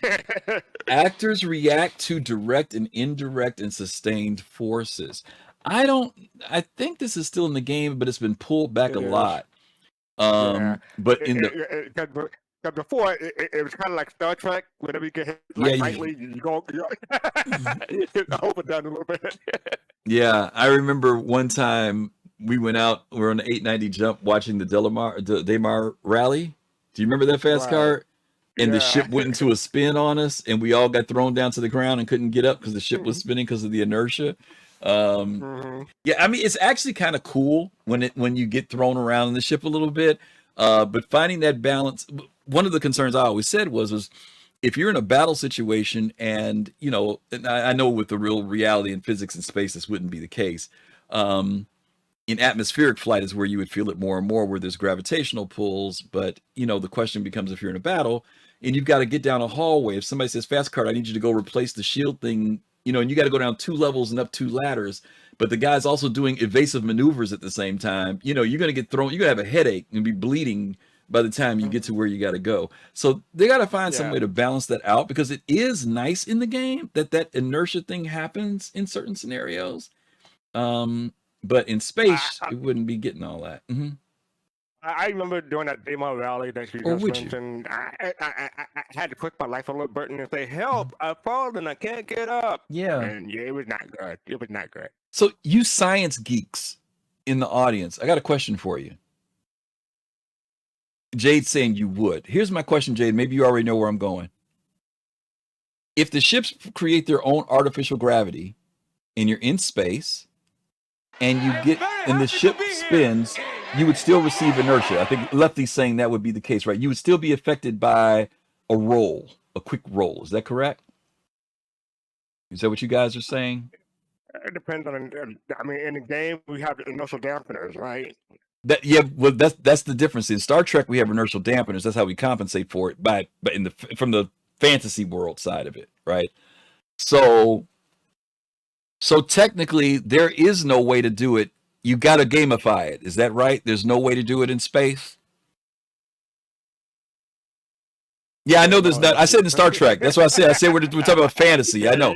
So my question is there a way to have this type of effect in reality in the game, or no? Because if I needed to get to the back of the ship, even if I wanted to run to my ejection seat, right, to get off the ship, technically I couldn't, right? They should add inertial dampener. Oh, they should add. Okay, yeah. That would be the way to compensate. They would have to add. Okay, that's what you guys are both saying. Okay, they'd have to add inertial dampeners as part of the life support.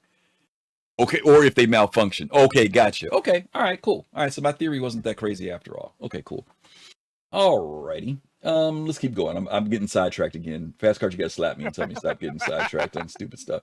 You're good. Player and external inventory. Manage the food, drink, mined rocks, and harvested items stored on your person and in exterior storage. This is funny because they talk about this in previous CitizenCon too, where Yeah. they made it so that your ammo would automatically stack. So there's still improvement on that. This is from October 8th, my birthday in 2020. So yeah. Yeah. Yeah, and they're trying to manage, inventory. I mean, our inventory was kind of like a magic bag, right? Where you just threw everything in there, right? And you had to sort through stuff, and even the sort feature didn't work. Managing stuff, and this was everything from, like you said, food and water to, if at that time, if you're doing hand minables or anything like that, or harvestables, you could throw them into your bag. But finally getting inventory was a big deal for us in the early days, right? Even though it wasn't the Remember best. how people complained when they took it away? Yes. Our infinite bag. Yes. Yeah. Well, we knew that was coming. The bag of holding, magic bag of holding, was not going to last. Improved throw. Many of you will laugh at this one because many of you tried to use the improved throw and blew yourselves up plenty of times. But there was always this thing of trying to work on throwing grenades or whatever it was you're going to toss at somebody. Sometimes it worked. Sometimes it was great when it worked, right? Sergeant Slob says it still sucks. It still sucks. I know. It still sucks. 5 years later. I know, it still sucks. It still sucks. Still blowing ourselves up. Cortec, cover ground buoyancy. Introduction of buoyancy to the bodies of water. Okay, ground cover buoyancy. Buoyancy to the bodies of water. Is there buoyancy? You guys tell me. I don't remember in 2020. I don't remember. No, I know we have it now, Jade, but was there buoyancy in 2020? In 2020. In 2020. Yeah. Okay, they're saying yeah. Okay, I don't remember it being in 2020. That's still okay. Wow. I was so used to everything just went to the bottom. I didn't think it was working, so I never tested it back then. I know now we do, but back then I didn't know. All right, so that's 3.11. All right, we're jumping forward again here. We're going to 3.14 because our time is truly ticking away. Let me scoot this over. You guys can join us in 3.14 on the roadmap, and we're looking at gameplay. We've got 5 entries here. August of 2021 now. Integration of the capacitor system and rebalance of all connected systems to accommodate. I'm watching, there's a great video that just came out by Space Tomato. I think it's only a members only video though, so you may not be able to see it, but I watched it today. And he basically does this thing about the game that was versus the game that is, what it was supposed to be based upon the original thing and how it is now. And the question that he raises is, if the game was what was said before, made the way it was supposed to be made before, would we be playing it? Would we still be playing it? Would it have been successful, or would it be obsolete? Then he talks about the game that is now, where they're going with it now. Will we lose people? Will the game be entirely different? Will it be better? Will it be worse? All right. It's kind of like this great question to ask about. We have this conversation all the time. We do. We talk about it quite often. The reason why I'm saying that in relation to this particular subject is and a shout out to Admiral Kusanagi, because I had forgotten this and he reminded me of it. It was an early design doc about our components and how components were supposed to work. And my thing that I've shared with him is that I think we're still in the early tiers of how components are supposed to work. But basically, what I forgot about was that components had subcomponents. And so when your component went out in your ship, like let's say you're in a C2, right? And you've got a class 3 jump drive in the back. Well, that thing's a monster, right? It's big, right? You can't put it even if you got it on a tractor beam, you couldn't get it out the door, right? You couldn't get it down the elevator. That's because that particular component had subcomponents. And so when you needed to repair it, it would be the subcomponents that would fail, and you would fix those, which would make the component start to work again. The closest thing we have to that right now is what we've seen happening with fuses, right? Where we take fuses, the system goes out, you replace the fuses. Now, I'm hoping that is the precursor, the tier 0, tier 1, to how components will be fixed later. because it's real easy to look at a tier 0, tier 1, tier 2 component. I can pull that out, replace it, put another one in. I can have extras on my ship. But when you get to a tier 3 or capital class, you can't pull those suckers out, right? So this is early stuff in relation to components and stuff, right? How we're going to be able to have to repair them later on. Once again, we're seeing stuff about radar scanning, and they're saying implementing radar scanning and pinging. I don't know what they mean by implementing it, because they mentioned it earlier that they had it in here. So I ain't really sure about that one. Missiles. Took it out and put it back in. Yeah, right. Well, maybe that was it. I don't Maybe. know. I don't know. Missiles and guidance and control rework. Convert missiles to use the IFCS guidance and control systems. Missiles have always been a headache in this game. I was going to say, missiles has always been an issue. Yeah. I remember 2014, 2015, I was trying to decide whether I wanted a Trooper Hornet, a Gladiator, or a Freelancer MIS. And I was testing each one of those in Winter Commander at the time, so I didn't have to pay money. Well, I did have to pay money. Or back then, we had $0 CCUs. And back then, Trooper Hornet, Gladiator, and the Freelancer MIS were all $165, so I could just swap in and exchange each one at will. And then I eventually landed on the Super Hornet because I had issues with the missile. Well, one of the reasons why people used to spam missiles was because they didn't work. That was another thing, right? You really couldn't trust reliably that a missile was going to work, so people would spam them. I mean, there are people who just spam missiles and spam them, but there were people who spammed them because you just never knew whether or not your missiles were going to work or not, you know? A Rattler's still a thing? Is that the one that almost infinite missiles within the missile? Is that I don't know about that. Rattlers? Infinite missiles? Okay. I don't know. Not infinite, but it had a lot of missiles. But Oh, yeah, it's got the multiple missiles to it. I think the Rattler. That is Right. the Rattler. Okay. Yeah. I haven't heard anyone use those 7 in a while. missiles in one. Thank you, Danger Hobo. Yeah. Okay. Missile. Missile. Still saying, okay. Missile operator mode, giving players the ability to select and fire specific missiles. This is in the game now, still to this day. You can go to the missile operator mode. They made it where actually your co-pilot can now also utilize that. That came in a little bit later. Law system, V2, surrender. The ability for criminals and ships to surrender to security rather than be killed. This was a big one.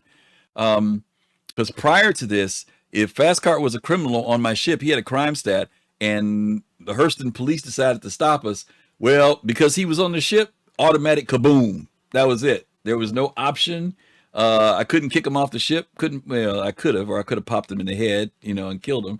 But he had no option other than to get jettisoned into space, right? That was about his only option that he had. But eventually they did implement it so that he could surrender and not die. And you say, well, why? What was the big deal? Well, back then you just die. You didn't care. But obviously, when you get to a point where you have reputation or you're on a certain lifespan of how many lives you have, you probably would defer to saying, I will surrender rather than die and lose stuff. Or maybe you just got something valuable on you that you don't want to lose. Right. You might just choose to surrender and do the time. Subscriber items that Yeah. you can't use your kiosk for to get back. Yeah. Sergeant Lobster. Yeah, there were people back in the day that would do the surrender thing because they didn't want their buddies to get killed. If fastcart was a criminal and I wasn't, if I decided to attack the cops, then I would pick up a crime stat, right, and then I'd have to go into a fight. And if I lost, then we both died.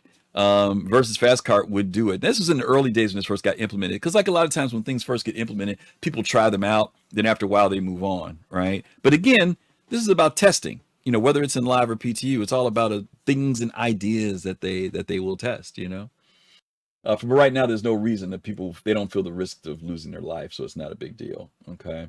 That's gameplay. There are only 5 items in that one. For core tech, there's only 1 entry here.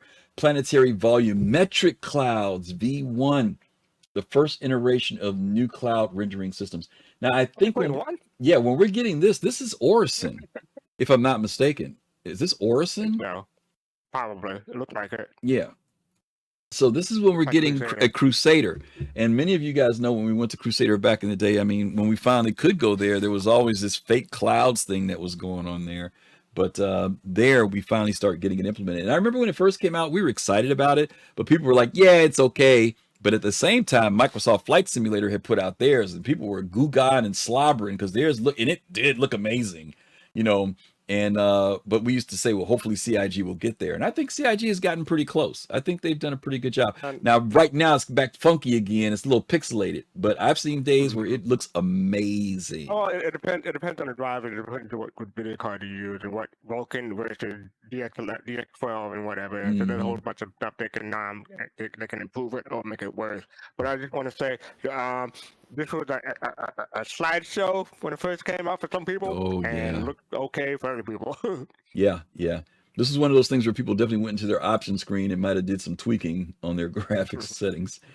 All right, we're jumping ahead by 3 again, gang. 317.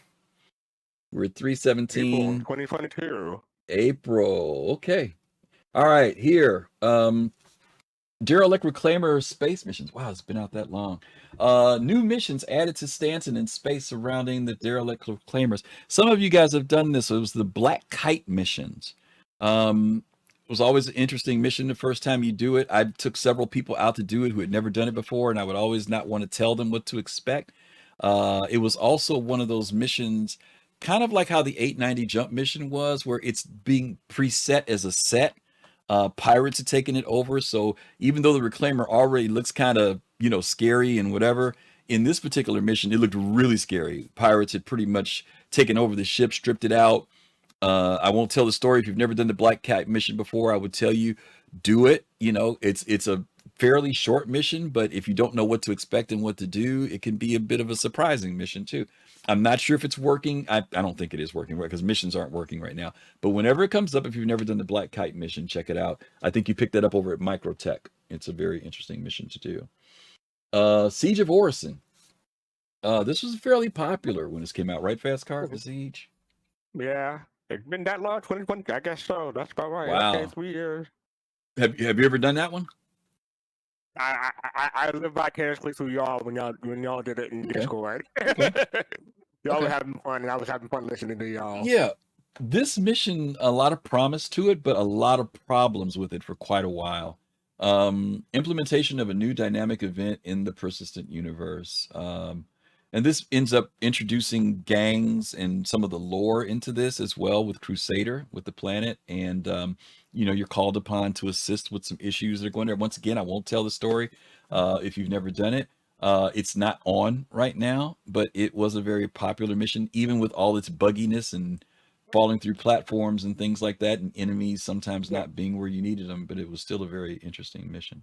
Even though I never done it, it sounded like y'all had a blast because y'all were doing it together and Yes. as a group. It made it much more fun than trying to do it solo. Yeah, and it was interesting. I mean, you could solo it, but it was one of those times where it was more fun with other people. Absolutely right. You're right. I think that's what made it fun, coordinate, and it forced you. And even though people could kind of go off and do their own thing, you kind of felt like, let's stay together to support each other. If somebody went down, there was somebody there to help them. There was loot throughout the places. People started to, and it was big. I mean, it was a really big area. And we also started to see why CIG designed things in Orison the way they did for missions like that. It's a really cool place to do missions out of. Here's a question for you. Sure. Do you think Siege of Orison helped them plan out future missions? Like what came later? I think it worked. It did, but I think a lot of it was also the AI, because this is, to me, when they started using things for like cover and things like that with the AI. We had the spawn closets there. Sometimes the AI would come out and they would be really kind of dumb, right? I mean, because the problem with the spawn closets is that once you knew they were coming out of the spawn closets, then all you had to do was just stay at the spawn closet and you could just hold them down from there, right? But then there were also those times where the AI were out in the bars in other areas, and they'd be out there and wouldn't activate until you got into those areas. And sometimes you saw them doing the duck and cover stuff back then, right? So to me, this was like definitely they had to be able to move around obstacles, tables, things like that. So to me, there was a lot of that being tested as well with the AI. It was just unfortunate that the spawn closets, they're okay, but you just kind of, once they're coming out of the closets, you just have somebody stand there in front of the closet and just hold it down, right, until the door opens up and you kill everybody. Well, that's shooting fish in a barrel. You really want to have that thing where they're mobile and moving around, and you don't know where they're going to come from. Even though I think spawn closets are good as a backup, for them to launch from, instead of just appearing, out of nowhere. Illegal delivery missions. Illegal variants of delivery missions, and you guys know we have missions like that are like unverified missions and missions for doing stuff for the bad guys. So that's also implemented because people want to do that, right? People don't always want to be the good guy. Selling items to shops. This was another big one. I don't know how many people really do this. I know some people do. They catch the loot, put them in crates, and they take it in. But in this early implementation, it was frustrating because you couldn't like sell stuff in bulk. If you want to sell stuff in shops, you had to sell them one at a time. And I think that that was very laborious for people. You know, people wanted to be able to say, I've got 20 core or, 20 head helmets in this box. I should just be able to bring the box. I see a list of everything that's there and just say sale, right? I don't want to go click sale, click sale, click sale, click sale 20 times. Kind of drives people crazy. But I know people did like being able to retrieve things and sell them. I don't know how many people do that now, but I know a lot of people like to get stuff because they want to keep things for themselves. But I'm sure there are people out there who make some money. I'm not sure if it's lucrative. That's the other thing too. Is it lucrative? Now, let me go back to this real quick too. Later on, CIG, this might have been this period of time or maybe after this, where CIG said that if a shopkeeper happens to sell that item, you'll get paid more money selling it to him than if you sell it to somebody who that item isn't like something that they vendor out. Do you remember that? Yeah. You could get more money at certain places for weapons or something like that. I don't know how much more money, but yeah, I remember that. Yeah. Yeah. I don't remember if this was during this time or not. Oh boy, here we go. Ship-to-ship refueling. Implementing refueling capabilities to specifically equip ships. This was the Starfarer kicking in where we could finally refuel other ships. The problem with this was that not all ships had refueling receptacles. So there were some ships that you could refuel and some ships that you couldn't. And I remember, I don't know if this is around the time, I remember when the Gladius went to gold standard. It was the first gold standard, if I'm not mistaken. And it was one of those ships that actually had a refueling port on it. But I don't know if it even used, I think the refueling point is on the back of that ship. But I think you refuel it in the front. I can't remember. Maybe you Gladius owners remember. Yeah. It's kind of weird. And I always wonder about that because the fuel ports are in different locations on some ships. And when it's first initiated, you lined up like you wanted to like call ATC with the ship, and then you just went up to it to a certain level. The pipe came out, and then it would refuel you, and then you'd leave. This, when it was working, there were plenty of people who enjoyed doing it, but it has been bugged, and it's been a problem for a while. So even when Pyro got introduced, people who own ships like Starfarers and stuff felt that they would take their ships out and start doing it. But I don't think that the ships are. Does anybody know if the Starfarer is working? I don't think it's working right now. Maybe somebody in chat could let us know. Maybe it depends on what ship you have. Well, if you got the Starfarer, that's the ship I'm talking about. No.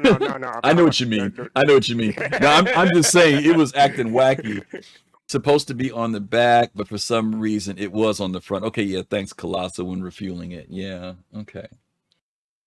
Mini gadgets. This was a controversial item when this came out. It's broken, but it's fixed in 4.01. Thanks, Jade. Cool. Mini gadgets. Implementing new gadgets that can be placed on ship mineable rocks that makes the rock easier to mine. I remember this ISC. Yeah, do you remember the controversy with this, though? No. Oh, okay. Well, and you guys may have to correct me if I'm wrong. You may have to correct me. The controversy was that there were people who felt that the prospector you should not be able to solo big rocks with the prospector. Like the prospector should have a limit on how big it should go, right? Because they felt like, what's the purpose of a mole if I could take a prospector and do the same thing that I would need 2 other operators on to do, right? And so there was concern about that, and even some people who might even say, well, if the mole can do it, then what's the point of having something like an Orion? Even though I think Orion's a different class of ship, but still, that was the big controversy for people, because people who had moles felt like, so now you're making this so the prospector can do what the mole can do. That's how the people felt about it. Okay. It's interesting about the mining gadgets because CIG tried to put an offset to it that said that if you're going to use a gadget, it's going to take you more time. There's risk factors because you got to leave outside of your ship to utilize it. You got to pay for the thing, and I know they're not going to be cheap, to get them. And so I've known people to use them and some people not use them. Some people make the compensation just they're willing to only mine up to a certain size rock, and that's it, right? They don't worry about trying to bust a big rock that's 5 times bigger than the normal rocks they can bust. So I haven't seen it have a dramatic impact on gameplay as far as I'm concerned. I've used them before. Sometimes I use them, sometimes I don't. But I remember there was a little bit of a buzz about it when it came out. Okay, that's all we have in 316. Let's go to the core tech, which was, ooh, how about that one? What do you remember about Ooh. that? Yeah, I remember the ISC, and wait, what's that shit called? Well, I remember ISC, definitely. The river guy. Yeah. The presentation about this. Yeah. And this is developing the tech to be deployed within the persistent universe.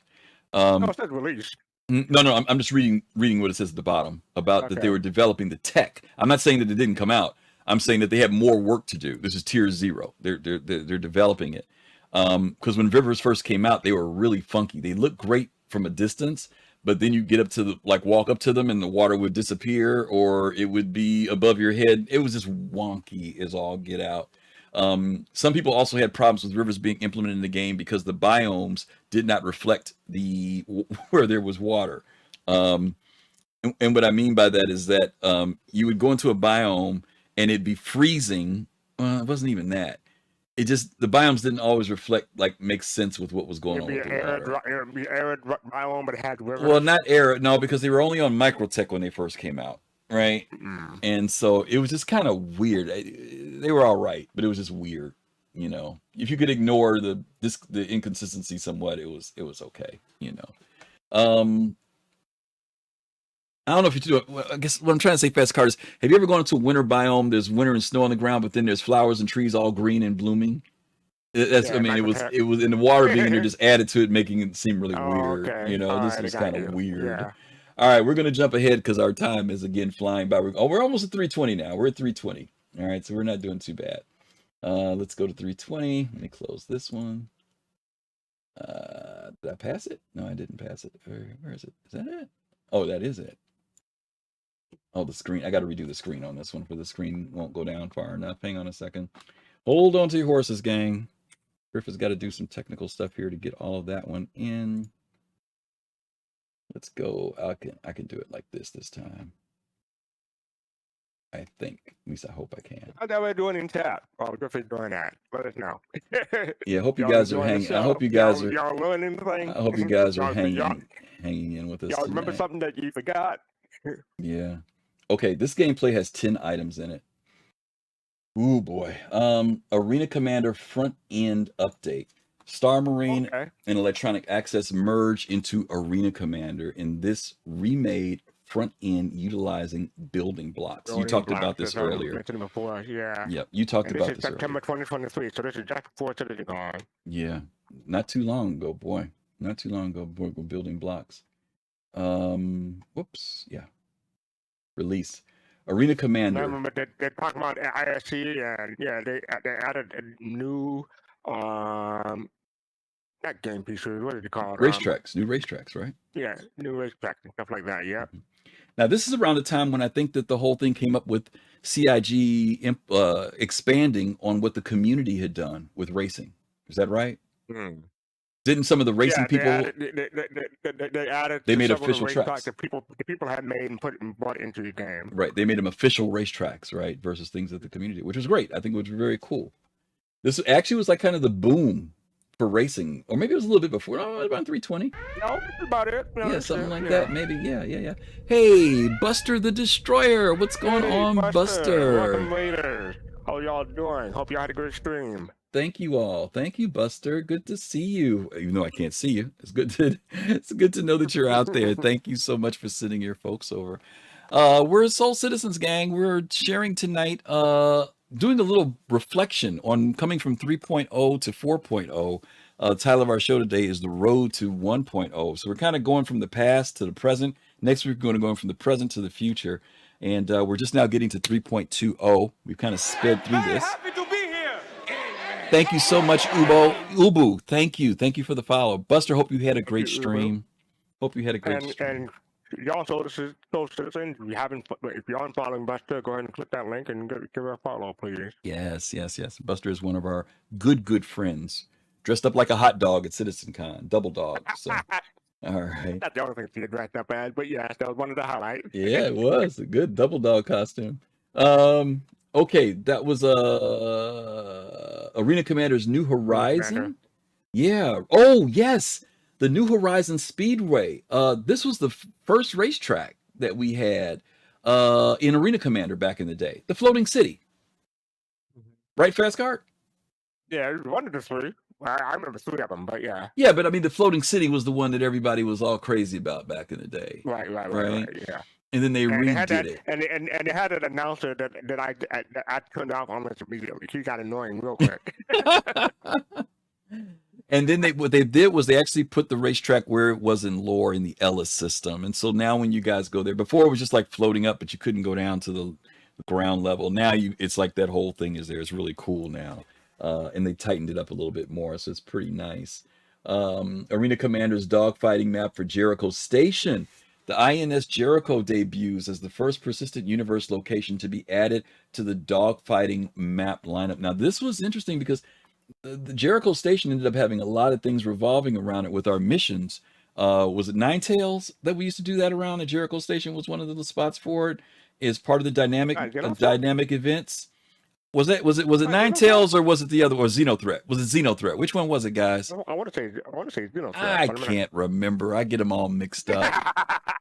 I can't remember. They'll tell us in a moment, but go ahead. Which one is it? Xenothreat. Thank you. I was right. I got Xenothreat. All right. Xenothreat. Okay. So yeah, Xenothreat and Jericho Station was a spot. I remember when Jericho Station first popped up and there was no marker for it.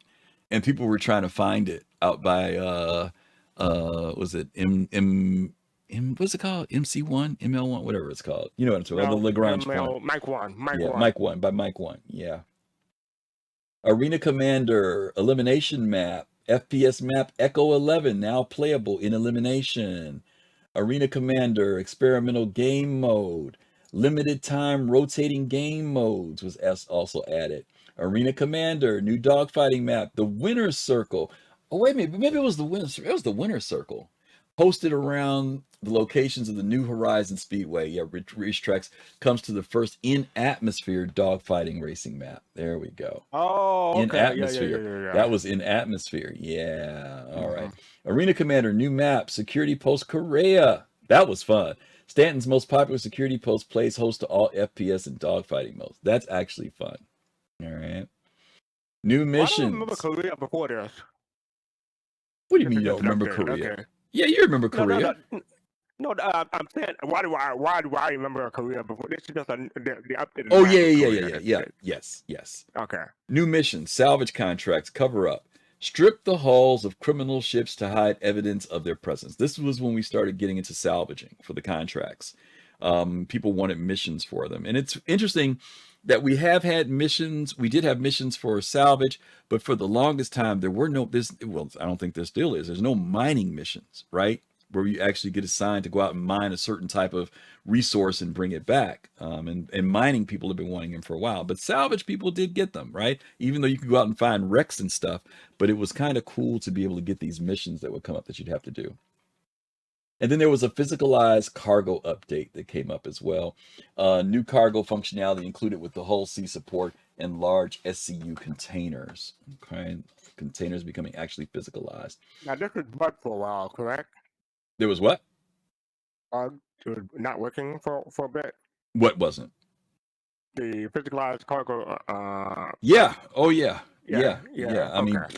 physicalized stuff has been a headache, and the Hull C alone has been a headache. And it's unfortunate when the Hull C has worked, it was enjoyable, right? Even the docking and everything. I mean, I used to do Hull C missions all the time. People complain about the Hull C. The only thing that I had a problem with the Hull C was that when it was extended, there was a point where if you tried to walk through the catwalk, you'd fall out of the ship. But as far as the mechanics of like it loading and carrying stuff and delivering it, I'd never had problems with that. Docking was also a pain in the butt for it as well. At one point, the atmosphere would walk you too. If you walk through there, it's called keep a helmet on. It's called, yep, exactly. You suffocate too. Yep, absolutely. But I'm saying as far as doing those missions, I used to love doing those. But the Hull C, as was just mentioned by Quinn, yeah, the Hull C has been a haunted ship ever since it's come out. It has never been at 100%, even after all this time. There are times when you can make it work, and there are times when people are like, forget it. Even if it was just a matter of docking it. Jade says the whole C is working fine now, so that's good to know because I have not been on it in this patch. I was in it in 4.0 and had a little bit of problems with it. But I actually, was the gonna biggest say, problem was docking.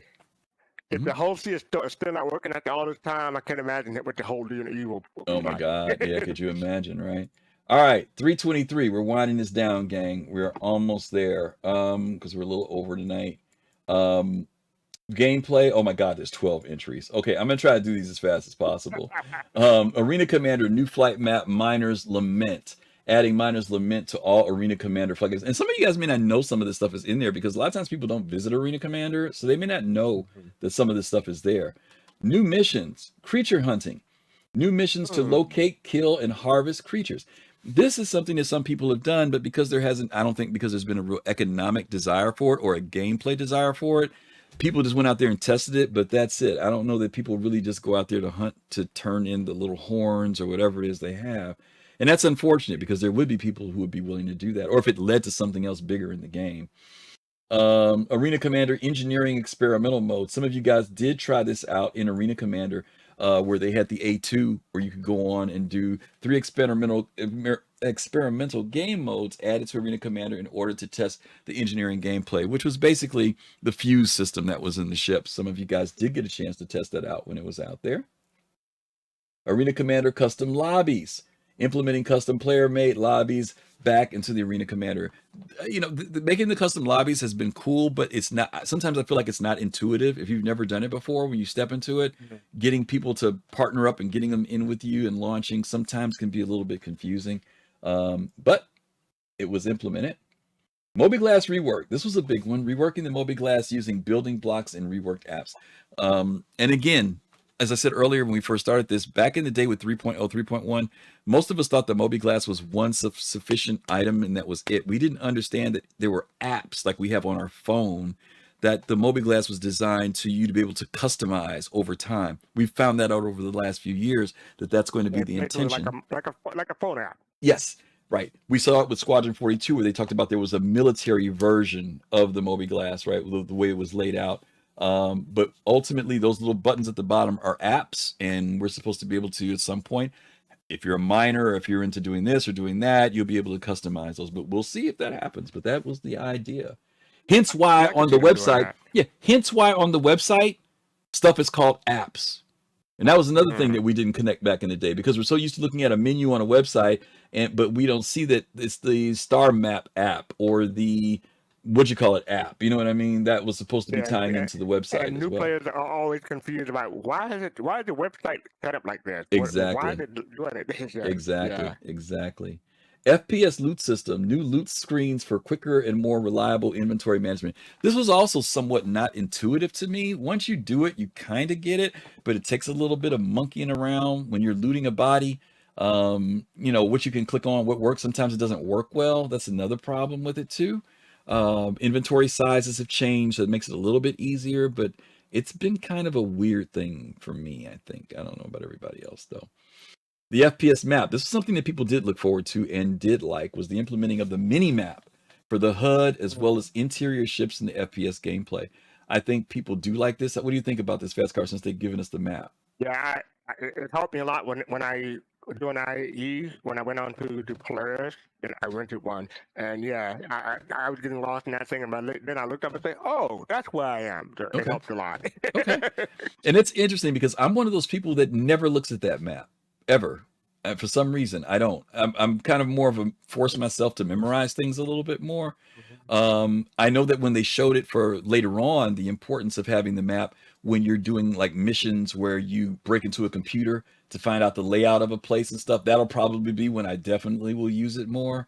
One of the things I don't like about the map right now, though, is that when you're in space, I wish we could set defaults. I wish it would, like when I'm in space, it would default to a space view and let me zoom in if I want to. Because right now it starts out zoomed in your ship. And if you're trying to get to a location, you always have to spin outward to see, like if I want to jump to a moon. I'd rather they just put me in my planet with my ship there, and then if I need to zoom in on my ship, I'll just scroll in. You know, but that's just me personally. Or if it would remember between log in and log out. Right. Exactly. Instead of always defaulting back to the most closest zoomed in space. Visor and lens. The Serious Fun said you'll look at the minimap more in Pyro. So there you go. Yeah, yes, I agree with you on there. I have done it. And it's familiarity, right? I'm familiar with Stanton, so it's not a big deal. So you're absolutely right. Visor and lens HUD, we talked about this. Oh no, we didn't talk about this. Redesign and reworking of the HUD for the helmets and visors and player lenses. Some of you guys know that the CIG had told us this a little while back that your helmets and visors will also be related to what they're designed for. In other words, if you've got on a combat helmet, your HUD information may be entirely different than someone who maybe is a repair worker and what they Or see miner. in their helmet, or a miner, right? The HUDs will be different. The lens is also another thing that they've talked about. Some of you all know at Microtech down in the basement, they have these lenses. My wife, Twitch Pacheco, wears lenses in her eyes. And lenses are kind of like holographic things that you can see things with. Also, there's a lot of cool stuff that they would like to implement into the game that gives us information. And they talked about how they want us to move away from the Moby glass as being the sole way of doing it. Not that the Moby glass becomes irrelevant, but right now everything comes from the Moby class, and they want it to be able to be a little bit different. Even which a lot of people don't know, fastcart, the monocle. The monocle is actually a device that gives you information. It's not just an aesthetic look through thing, but Not you're when I supposed to be use able to get it. Yeah, I know, not when you use it. Yeah. So that stuff's supposed to also be implemented a little bit different too. Okay. Player interaction experience. New and improved player interaction system with clearer prompts and more reliable interactions. EVA 2. This was another big one that people looked forward to. Improved EVA controls and animations for Yeah, the smoother Superman traversal. pose. Yeah. Well, I know people call it the Superman, but it's interesting that You call it. we've had. Well, I know some people call it that, but to me, it's just EVA, and I get why people might call it the Superman thing, but the fact is that you can fly in either direction. You can fly backwards. You can lay backwards. You can go forward. There's a sideways things. There's a lot of things you can do. 6 degrees of freedom is what people are looking for, and being able to have the option to, like, there are times when I like moving this way. I honestly do like, let me turn my hand the right way, like that. Then there are times when I do like moving like this. And I want to be able to have that flexibility to switch up. You know what I mean? I don't want to always be doing like this. I do like the fact that the animation allows you that if you're flying towards something like this, your hands come out to stop you so that you don't conk your head, Yeah, right. which is cool, but it's an interesting thing that they've designed for the game. and you could tell they really want to get this really nailed down because of Squadron 42, because they did that whole mission, and like you spent 20 minutes hopping between debris and space. So Yep. yeah, I can see why they want to get this nailed down, and it looked pretty good to me, at least in Squadron 42. Yeah. And again, that's why I say that everything is testing, right? Our first iteration was like this. Our next iteration was like that. Hopefully, our next iteration will be where these are combined, right? Where we'll be able to have the flexibility to do either one. Reputation, hostility. Players now have long-term reputation with factions affecting the way they react. And those of you who've been doing the missions now, the Stanton missions and the Pyro missions now, know that there's this idea that once you start working for a certain company, certain organization, if you're working if their enemies if you show up around their enemies are going to attack you. That is a part of the thing. And it was funny because when they mentioned this in at CitizenCon, I was just watching the CitizenCon video and they talked about this. There were people who didn't like this. They were like, oh. And the reason why is because people like being able to do everybody, right? Especially if there's prizes tied to it, right? Like if the headhunters have a certain armor, and then the citizens for prosperity certain armor, I want to be able to get all the armors and not have my reputation affected. But now it's like, well, you got to choose. Take which way you're gonna go. Gotta make a So choice. I think this is a good thing because let's get us used to how things will be on 1.0. Speaking of the road to 1.0, because there'll be guilds in 1.0. You won't have access to all the guilds depending on what choices you make at the very beginning. Yeah. And it also introduces another economic dynamic, right? Let's say that you're with Citizens for Pyro, right? Or Citizens for whatever, Freedom, whatever they call themselves. And I'm with the Headhunters, right? If you want that Headhunter armor, buy it from me, right? If I've got some, I'll sell it to you, right? So you could create interactions for trading, a whole lot of other things, versus me just accumulating all this stuff. If I want it, if I don't want to work for it, maybe I could buy it from somebody. You know, that could be another option too later. But you know, it's just different things that they could do. But again, we're still testing. Nothing's written in stone yet, right? Nothing's written in stone. Star map People rework. act like it is. I know. Star map rework. The new and improved star map with improved visuals and usability. What did you think about the new star map once we got off the old one, which we had for the longest time? We loved the first star map when it first came out. Oh, we were so excited to get the star map. Won several awards. It came out in 2015. No, not that star map. Not that star map. The Moby Glass star map. Yeah, the Moby Glass star map. They're still connected, but I do like the new star map, especially like the zooming and the controls are a little bit better. It's not quite everything I wanted to be. It's still quite a little bit wonky for me at least, but it's better than what it used to be. Yeah, I like the location finding in it. Right, you put in where you want to go, and you just click on it, and it tells you where you're going, and you can just say go. Right. Before you had to go to the map, zoom out, find the moon, find the location, zoom in, click on it, and hope it connected. At least now I can say I want to go to Sherman's Field, right? And just type in SHR and it pops up and it's right there for me. It gives me my distance, my fuel consumption, all that stuff. And I think that there's definitely an improvement over version 1. Definitely improvement over the last map that we had. But like you said, it needs more work. But you know, it's cool. It's definitely cool. All right, we got through all of those. We're at 323. Let's get our core tech out of the way. Vulkan, boy oh boy. API support. This was something that people have been looking forward to for a long time. Between DX12 and Vulkan kicking in. Vulkan? I was using it until it got broken, and it was working well. In fact, when people were having problems with the DLSS with their NVIDIA stuff, this was working good, and the game looked great and everything else. Then it got busted. And what happened was one day I was on Vulkan. We had a patch come out. It threw everything back to DX11 and TSR. And I happened to notice it didn't look the same. And then I switched it to Vulkan during my gameplay. Now, when you do it during your gameplay, it doesn't get implemented until you restart the next time. The next day I came back and tried to log in, and the game would not let me log in. It would crash on me. It would continually crash. And I thought it was the update. And it was the update, but it was specifically once you put it on Vulkan. Before, when I put it on Vulkan, I would go into the game.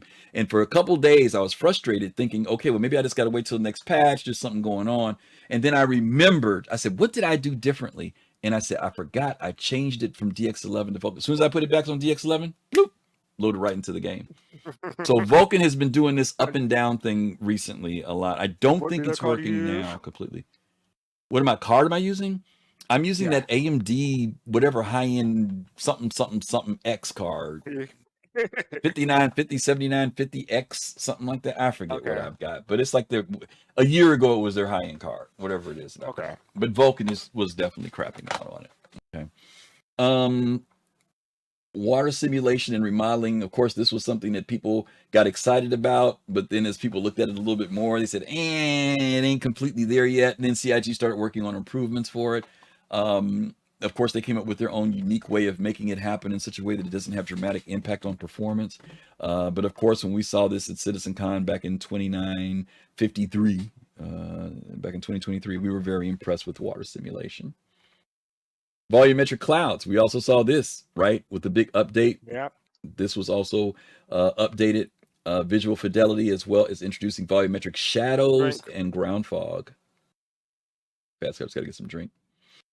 Image upscaling, implementing support for GPU upscaling. Those of you who've been using it, upscaling's always been something that has been, for some people, they like it. For other people, they're kind of funny about it. Thank you, Captain Jones, 7900 XTX. Thank you.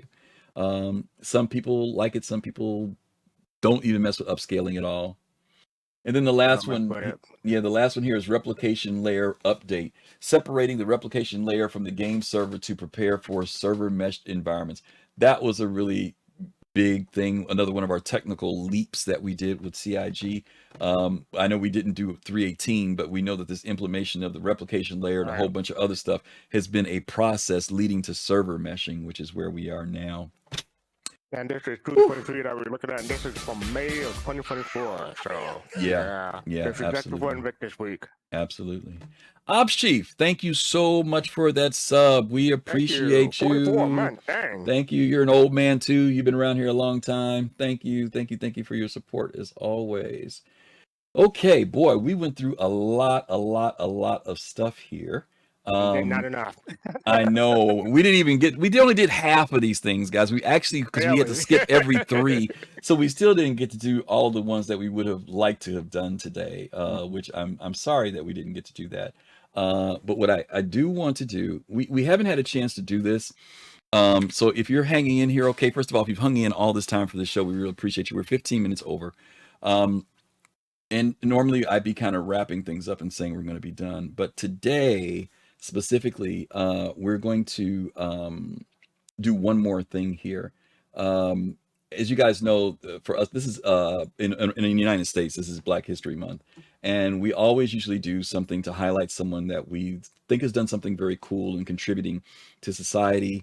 Sometimes it's about games. Sometimes it's about, it could be about anything, inventions, technology, whatever the case may be. Today we're going to do a highlight. And the highlight we're doing today is on Lanny Smoot. We haven't talked about Lanny Smoot before, I don't think, on the show. So we're going to show you guys a quick video on Lanny Smoot, and then we're going to talk about it. So just give us a few more minutes. I think you'll really enjoy this. So you'll find out who Lanny Smoot is and what Lanny Smoot has contributed to our world. So let's check it out. Playful droids, electromagnetic eyes, and yeah, that's real.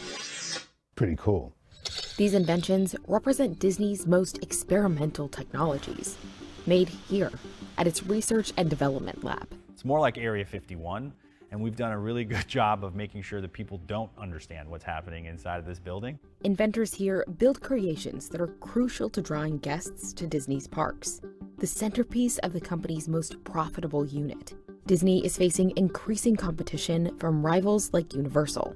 And Lanny Smoot, the guy behind that lightsaber, is Disney's most decorated inventor. If I see something that in the real world that is kind of quirky, maybe an illusion, and I can build a whole attraction out of that. With Disney about to embark on a major expansion of its theme park business, and with competition in the industry intensifying, So, any direction? the company gave the Journal a behind-the-scenes look at the tech that could make its next attraction. And a commercial. You'll be back! Emus can't help me! Got it. YouTube This is my Premium. lab. I keep Not on this an one. inventory YouTube Premium of the code things you that want. I I've got need one to already. do, prototypes that come about quickly. Because an idea, I think, is fleeting. If you don't capture it and don't bring it out of your mind into the physical world, you can sometimes lose it. And I want to be fast. Smoot is Disney's leader in patents. He's named on more than 70 with the company, and more than 100 throughout his career. This is the electromagnetic eye. The idea for it is to replace a lot of the mechanisms that would be inside of a robotic head. We call those the animatronics. This, of course, is a much bigger version of it. There are magnets at the top, bottom, left, and right of the inner eye, and these coils create a magnetic field that move the eye left and right and up and down. In his 25-plus years at Disney, he helped create those eyeballs, seen here in the Chameleon Pascal, the floating head of Madame Leota inside the Haunted Mansion, the water harps at Epcot, and an X-ray flashlight used to teach fire safety with tech. But that's not the focus. Story is king here. If you have technology, but it doesn't fit into a bigger picture, which is the story of Star Wars or the story of one of our characters, it's of no use. Some of those ideas take seemingly impossible things from the screen. A computer-generated lightsaber, for instance, and make them real. Can someone get the lights? I'd like to show off my Jedi powers. We have to make something that a guest can wield or that they can see on the stage, and it has to look just like it does in the movies. This is what Smoot calls the hero lightsaber, the most realistic one Disney has ever come up with. It was used in performances at the company's immersive Star Wars hotel before it closed in 2023. The key issue here was to have something that was both retractable, but had the same diameter along its blade. How much is it? It's really hard to do. According to the patent, A motor in the hilt activates two long plastic semi-cylinders, which come together and extend, making the blade, which is then lit by a flexible strip of LEDs. This is just one of the lightsabers that Smoot has worked on. Another was used in displays. So I have control of what we call the penumbra, the light that is sort of ephemerally attached to the saber. He's also helped develop technology for two more, one of which guests used in real-life lightsaber training. I have a sort of a cottage industry in lightsabers. Each of those inventions is actually a completely technically different thing. The pressure is greater when a guest already is familiar with what this thing should be. And the challenge is to deliver on that belief. Getting the magic right is the kind of thing that can draw in new guests and turn them into repeat customers, which Disney needs. Its rival Universal plans to open a major expansion to its Florida theme park in 2025, something Disney hasn't done there since 2019, and fans are clamoring for new experiences. Walt Disney Imagineering is in service of making the parks attractive, and if you can make something more fun, more amazing, more surprising, more people come, and that's part of our business, to make sure we have happy people and a lot of happy people in our parks. One recent addition was these BDX droids for its Star Wars land. But recreating the familiar isn't all Imagineering does. Sometimes Smoot's job is creating things no one has seen before, like the holotile. It's the world's first and only multi-directional, modular, multi-person holotile floor, which is a sort of an omnidirectional treadmill for multiple people. Here's how it works. The floor is made up of tiles of small articulating discs that spin and tilt to undo walking, or push items in any direction. In order for the floor to know where I am walking and to counteract my motion, we use LiDAR.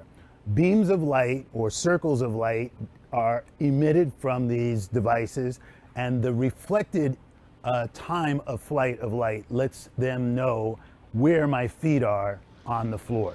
And knowing where my feet are and the strides I'm taking, we can use software to control the floor to undo my forward motion or my sideways motion. Smoot says holotile is one of his longest projects. He started on it almost 7 years ago. I was inspired, I'm gonna go a little off-brand, off the Disney brand, to Star Trek, where they have a thing called a holodeck, and that allows people to walk around in a place that is physically small, but they can walk forever as anywhere they want. This woodland pattern is quite popular, sir. Disney hasn't announced plans for holotile yet, but in the future, it could allow guests to harness the Force. Yeah, look at this. Or make them feel like they are physically moving through space while using VR. Oh, well, okay. The work that Lanny Smoot has done on the holotile is an incredible contribution to both how we could potentially design new attractions in virtual reality, in mixed reality, in order to leverage that investment that we've made. Smoot's inventions at Disney have even been awarded outside of the company. Tonight we have the privilege of celebrating Lanny, whose work has taken us to places we could only imagine. In May, he was inducted into the National Inventors Hall of Fame. I must have been doing something right during my years at Disney. Making him the second person from Disney to receive the honor. The first, Walt himself. It's a wonderful honor, but it is also a responsibility to carry on the bringing of new people, many people who look like me, into the field of science and engineering. When I was a kid, I didn't see black engineers almost till the time I was one, right? I grew up in Brownsville, Brooklyn. It's not a wealthy area, I'll say that. And being able to be a role model for folks, again, that may not have believed that you could go into a field, it's wonderful. But Smoot's induction doesn't mark an ending. He's still tinkering.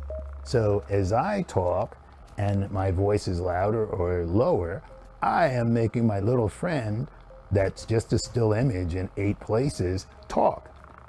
I'm proud of the things that I've been able to do over my career that on the technical side are good technically and used, and on the fun side at the Walt Disney Company are technical and are used. So it's been a good time, and I want to keep going.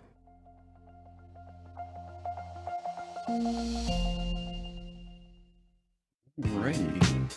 And another commercial.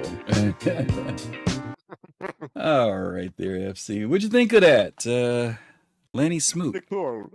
Yeah, I saw it a week ago. Yeah, I saw it before. This is my second time going through it, and I'm looking at that lightsaber. I'm like, how much is it?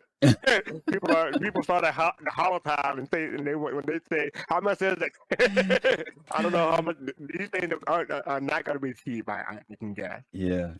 I thought it was interesting that he was inspired from watching Star Trek with the holodeck, because I would have never thought that would have been it. I've seen other type of standalone things where you can stand up and walk and move, but once he said that, I'm like, oh, I get it now. Which I thought was pretty cool that inspired him, because you do have to ask yourself, that room is small, how are they walking around all these places? Well, there you go. Maybe that's how it actually happened. He created it, and in the future, we'll find out that Lanny Smoot was the one who created it. Yeah, it's like, what is it? One of those episodes, like one of those yesterday flashback time episodes, something like that. That would be kind of cool. Paradox. Yeah, there you go. Ready to sell. Would be kind of cool. But when I saw the holotype, my first thought was Ready Player One. So that's why I thought they got. Well, that's where he got it from. But evidently, he's been working up. For a while. Yeah, he said goes back even further. Yeah, for his time frame. So yeah, it's pretty cool stuff. I don't know if we had any questions. I don't think we do. No, we don't have any questions for today, so we're in good shape. Alrighty.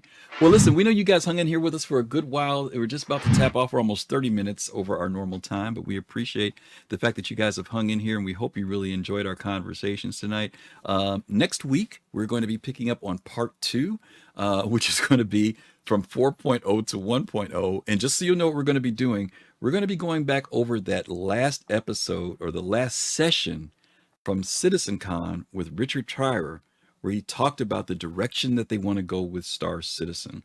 So all the things they talked about guilds, reputation, all that stuff that they talked about leading up to all the way up to even the space stations and stuff. And what was talked about with Benoit last week during his interview and all that stuff. So that's what we're going to be doing next week. So hopefully you guys will be able to join us next Sunday at our regular time, 7 p.m. Eastern time for that.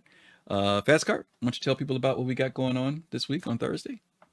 On Thursday, we got Soul Talk, and I believe they're going to have a Star Citizen Live on Thursday also, so you should be just in time for the show. But that's where you get to come in, the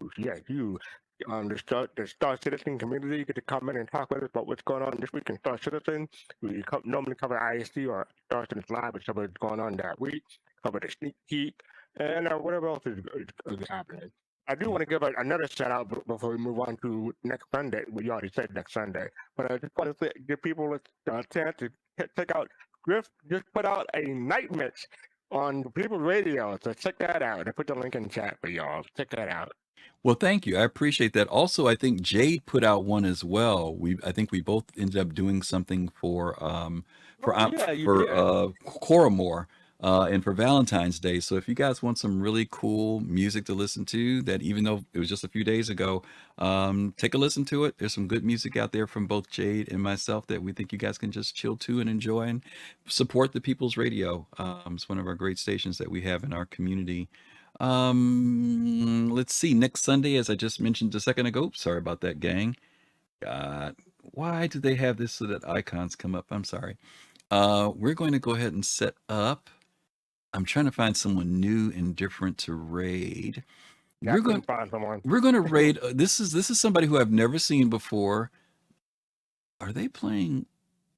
You know what? They're playing 2 different games at the same time. So don't ask me how they're playing Star Citizen, and it looks like they're playing Conan at the same time. So I'm gonna have to change from that one. I thought that's where we were gonna go, but they're doing 2 different games at the same time.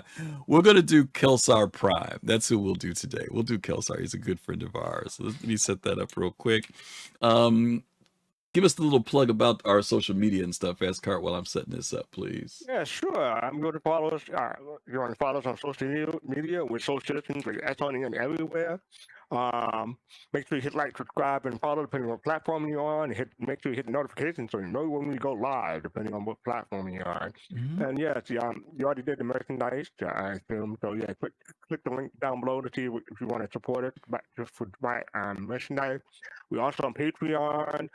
You want to support us that way, and we all appreciate whatever support you can throw our way. And everything that we give us, we give back in return to you all. Yep. And don't forget, March 2nd is going to be our 5th anniversary. That's in 2 weeks. Next week, we're going to do part 2 to this show. But the following week after that will be our 5th anniversary show. We'll have some special things to talk with you guys about or share with you about. So hopefully you guys will be able to be here to join us for that. And with that, I want to say special thank you to Fastcart for being here with me today, helping me carry the load. And we will look forward to seeing you guys this week on Thursday night and next Sunday. And as always, we will... Fastcart, now it's fun. Yes, he's Fastcart now. He's back to his normal self. All right, as always, folks, take care of yourselves. Stay safe. Peace, love, and soul. We'll see you soon. Take care.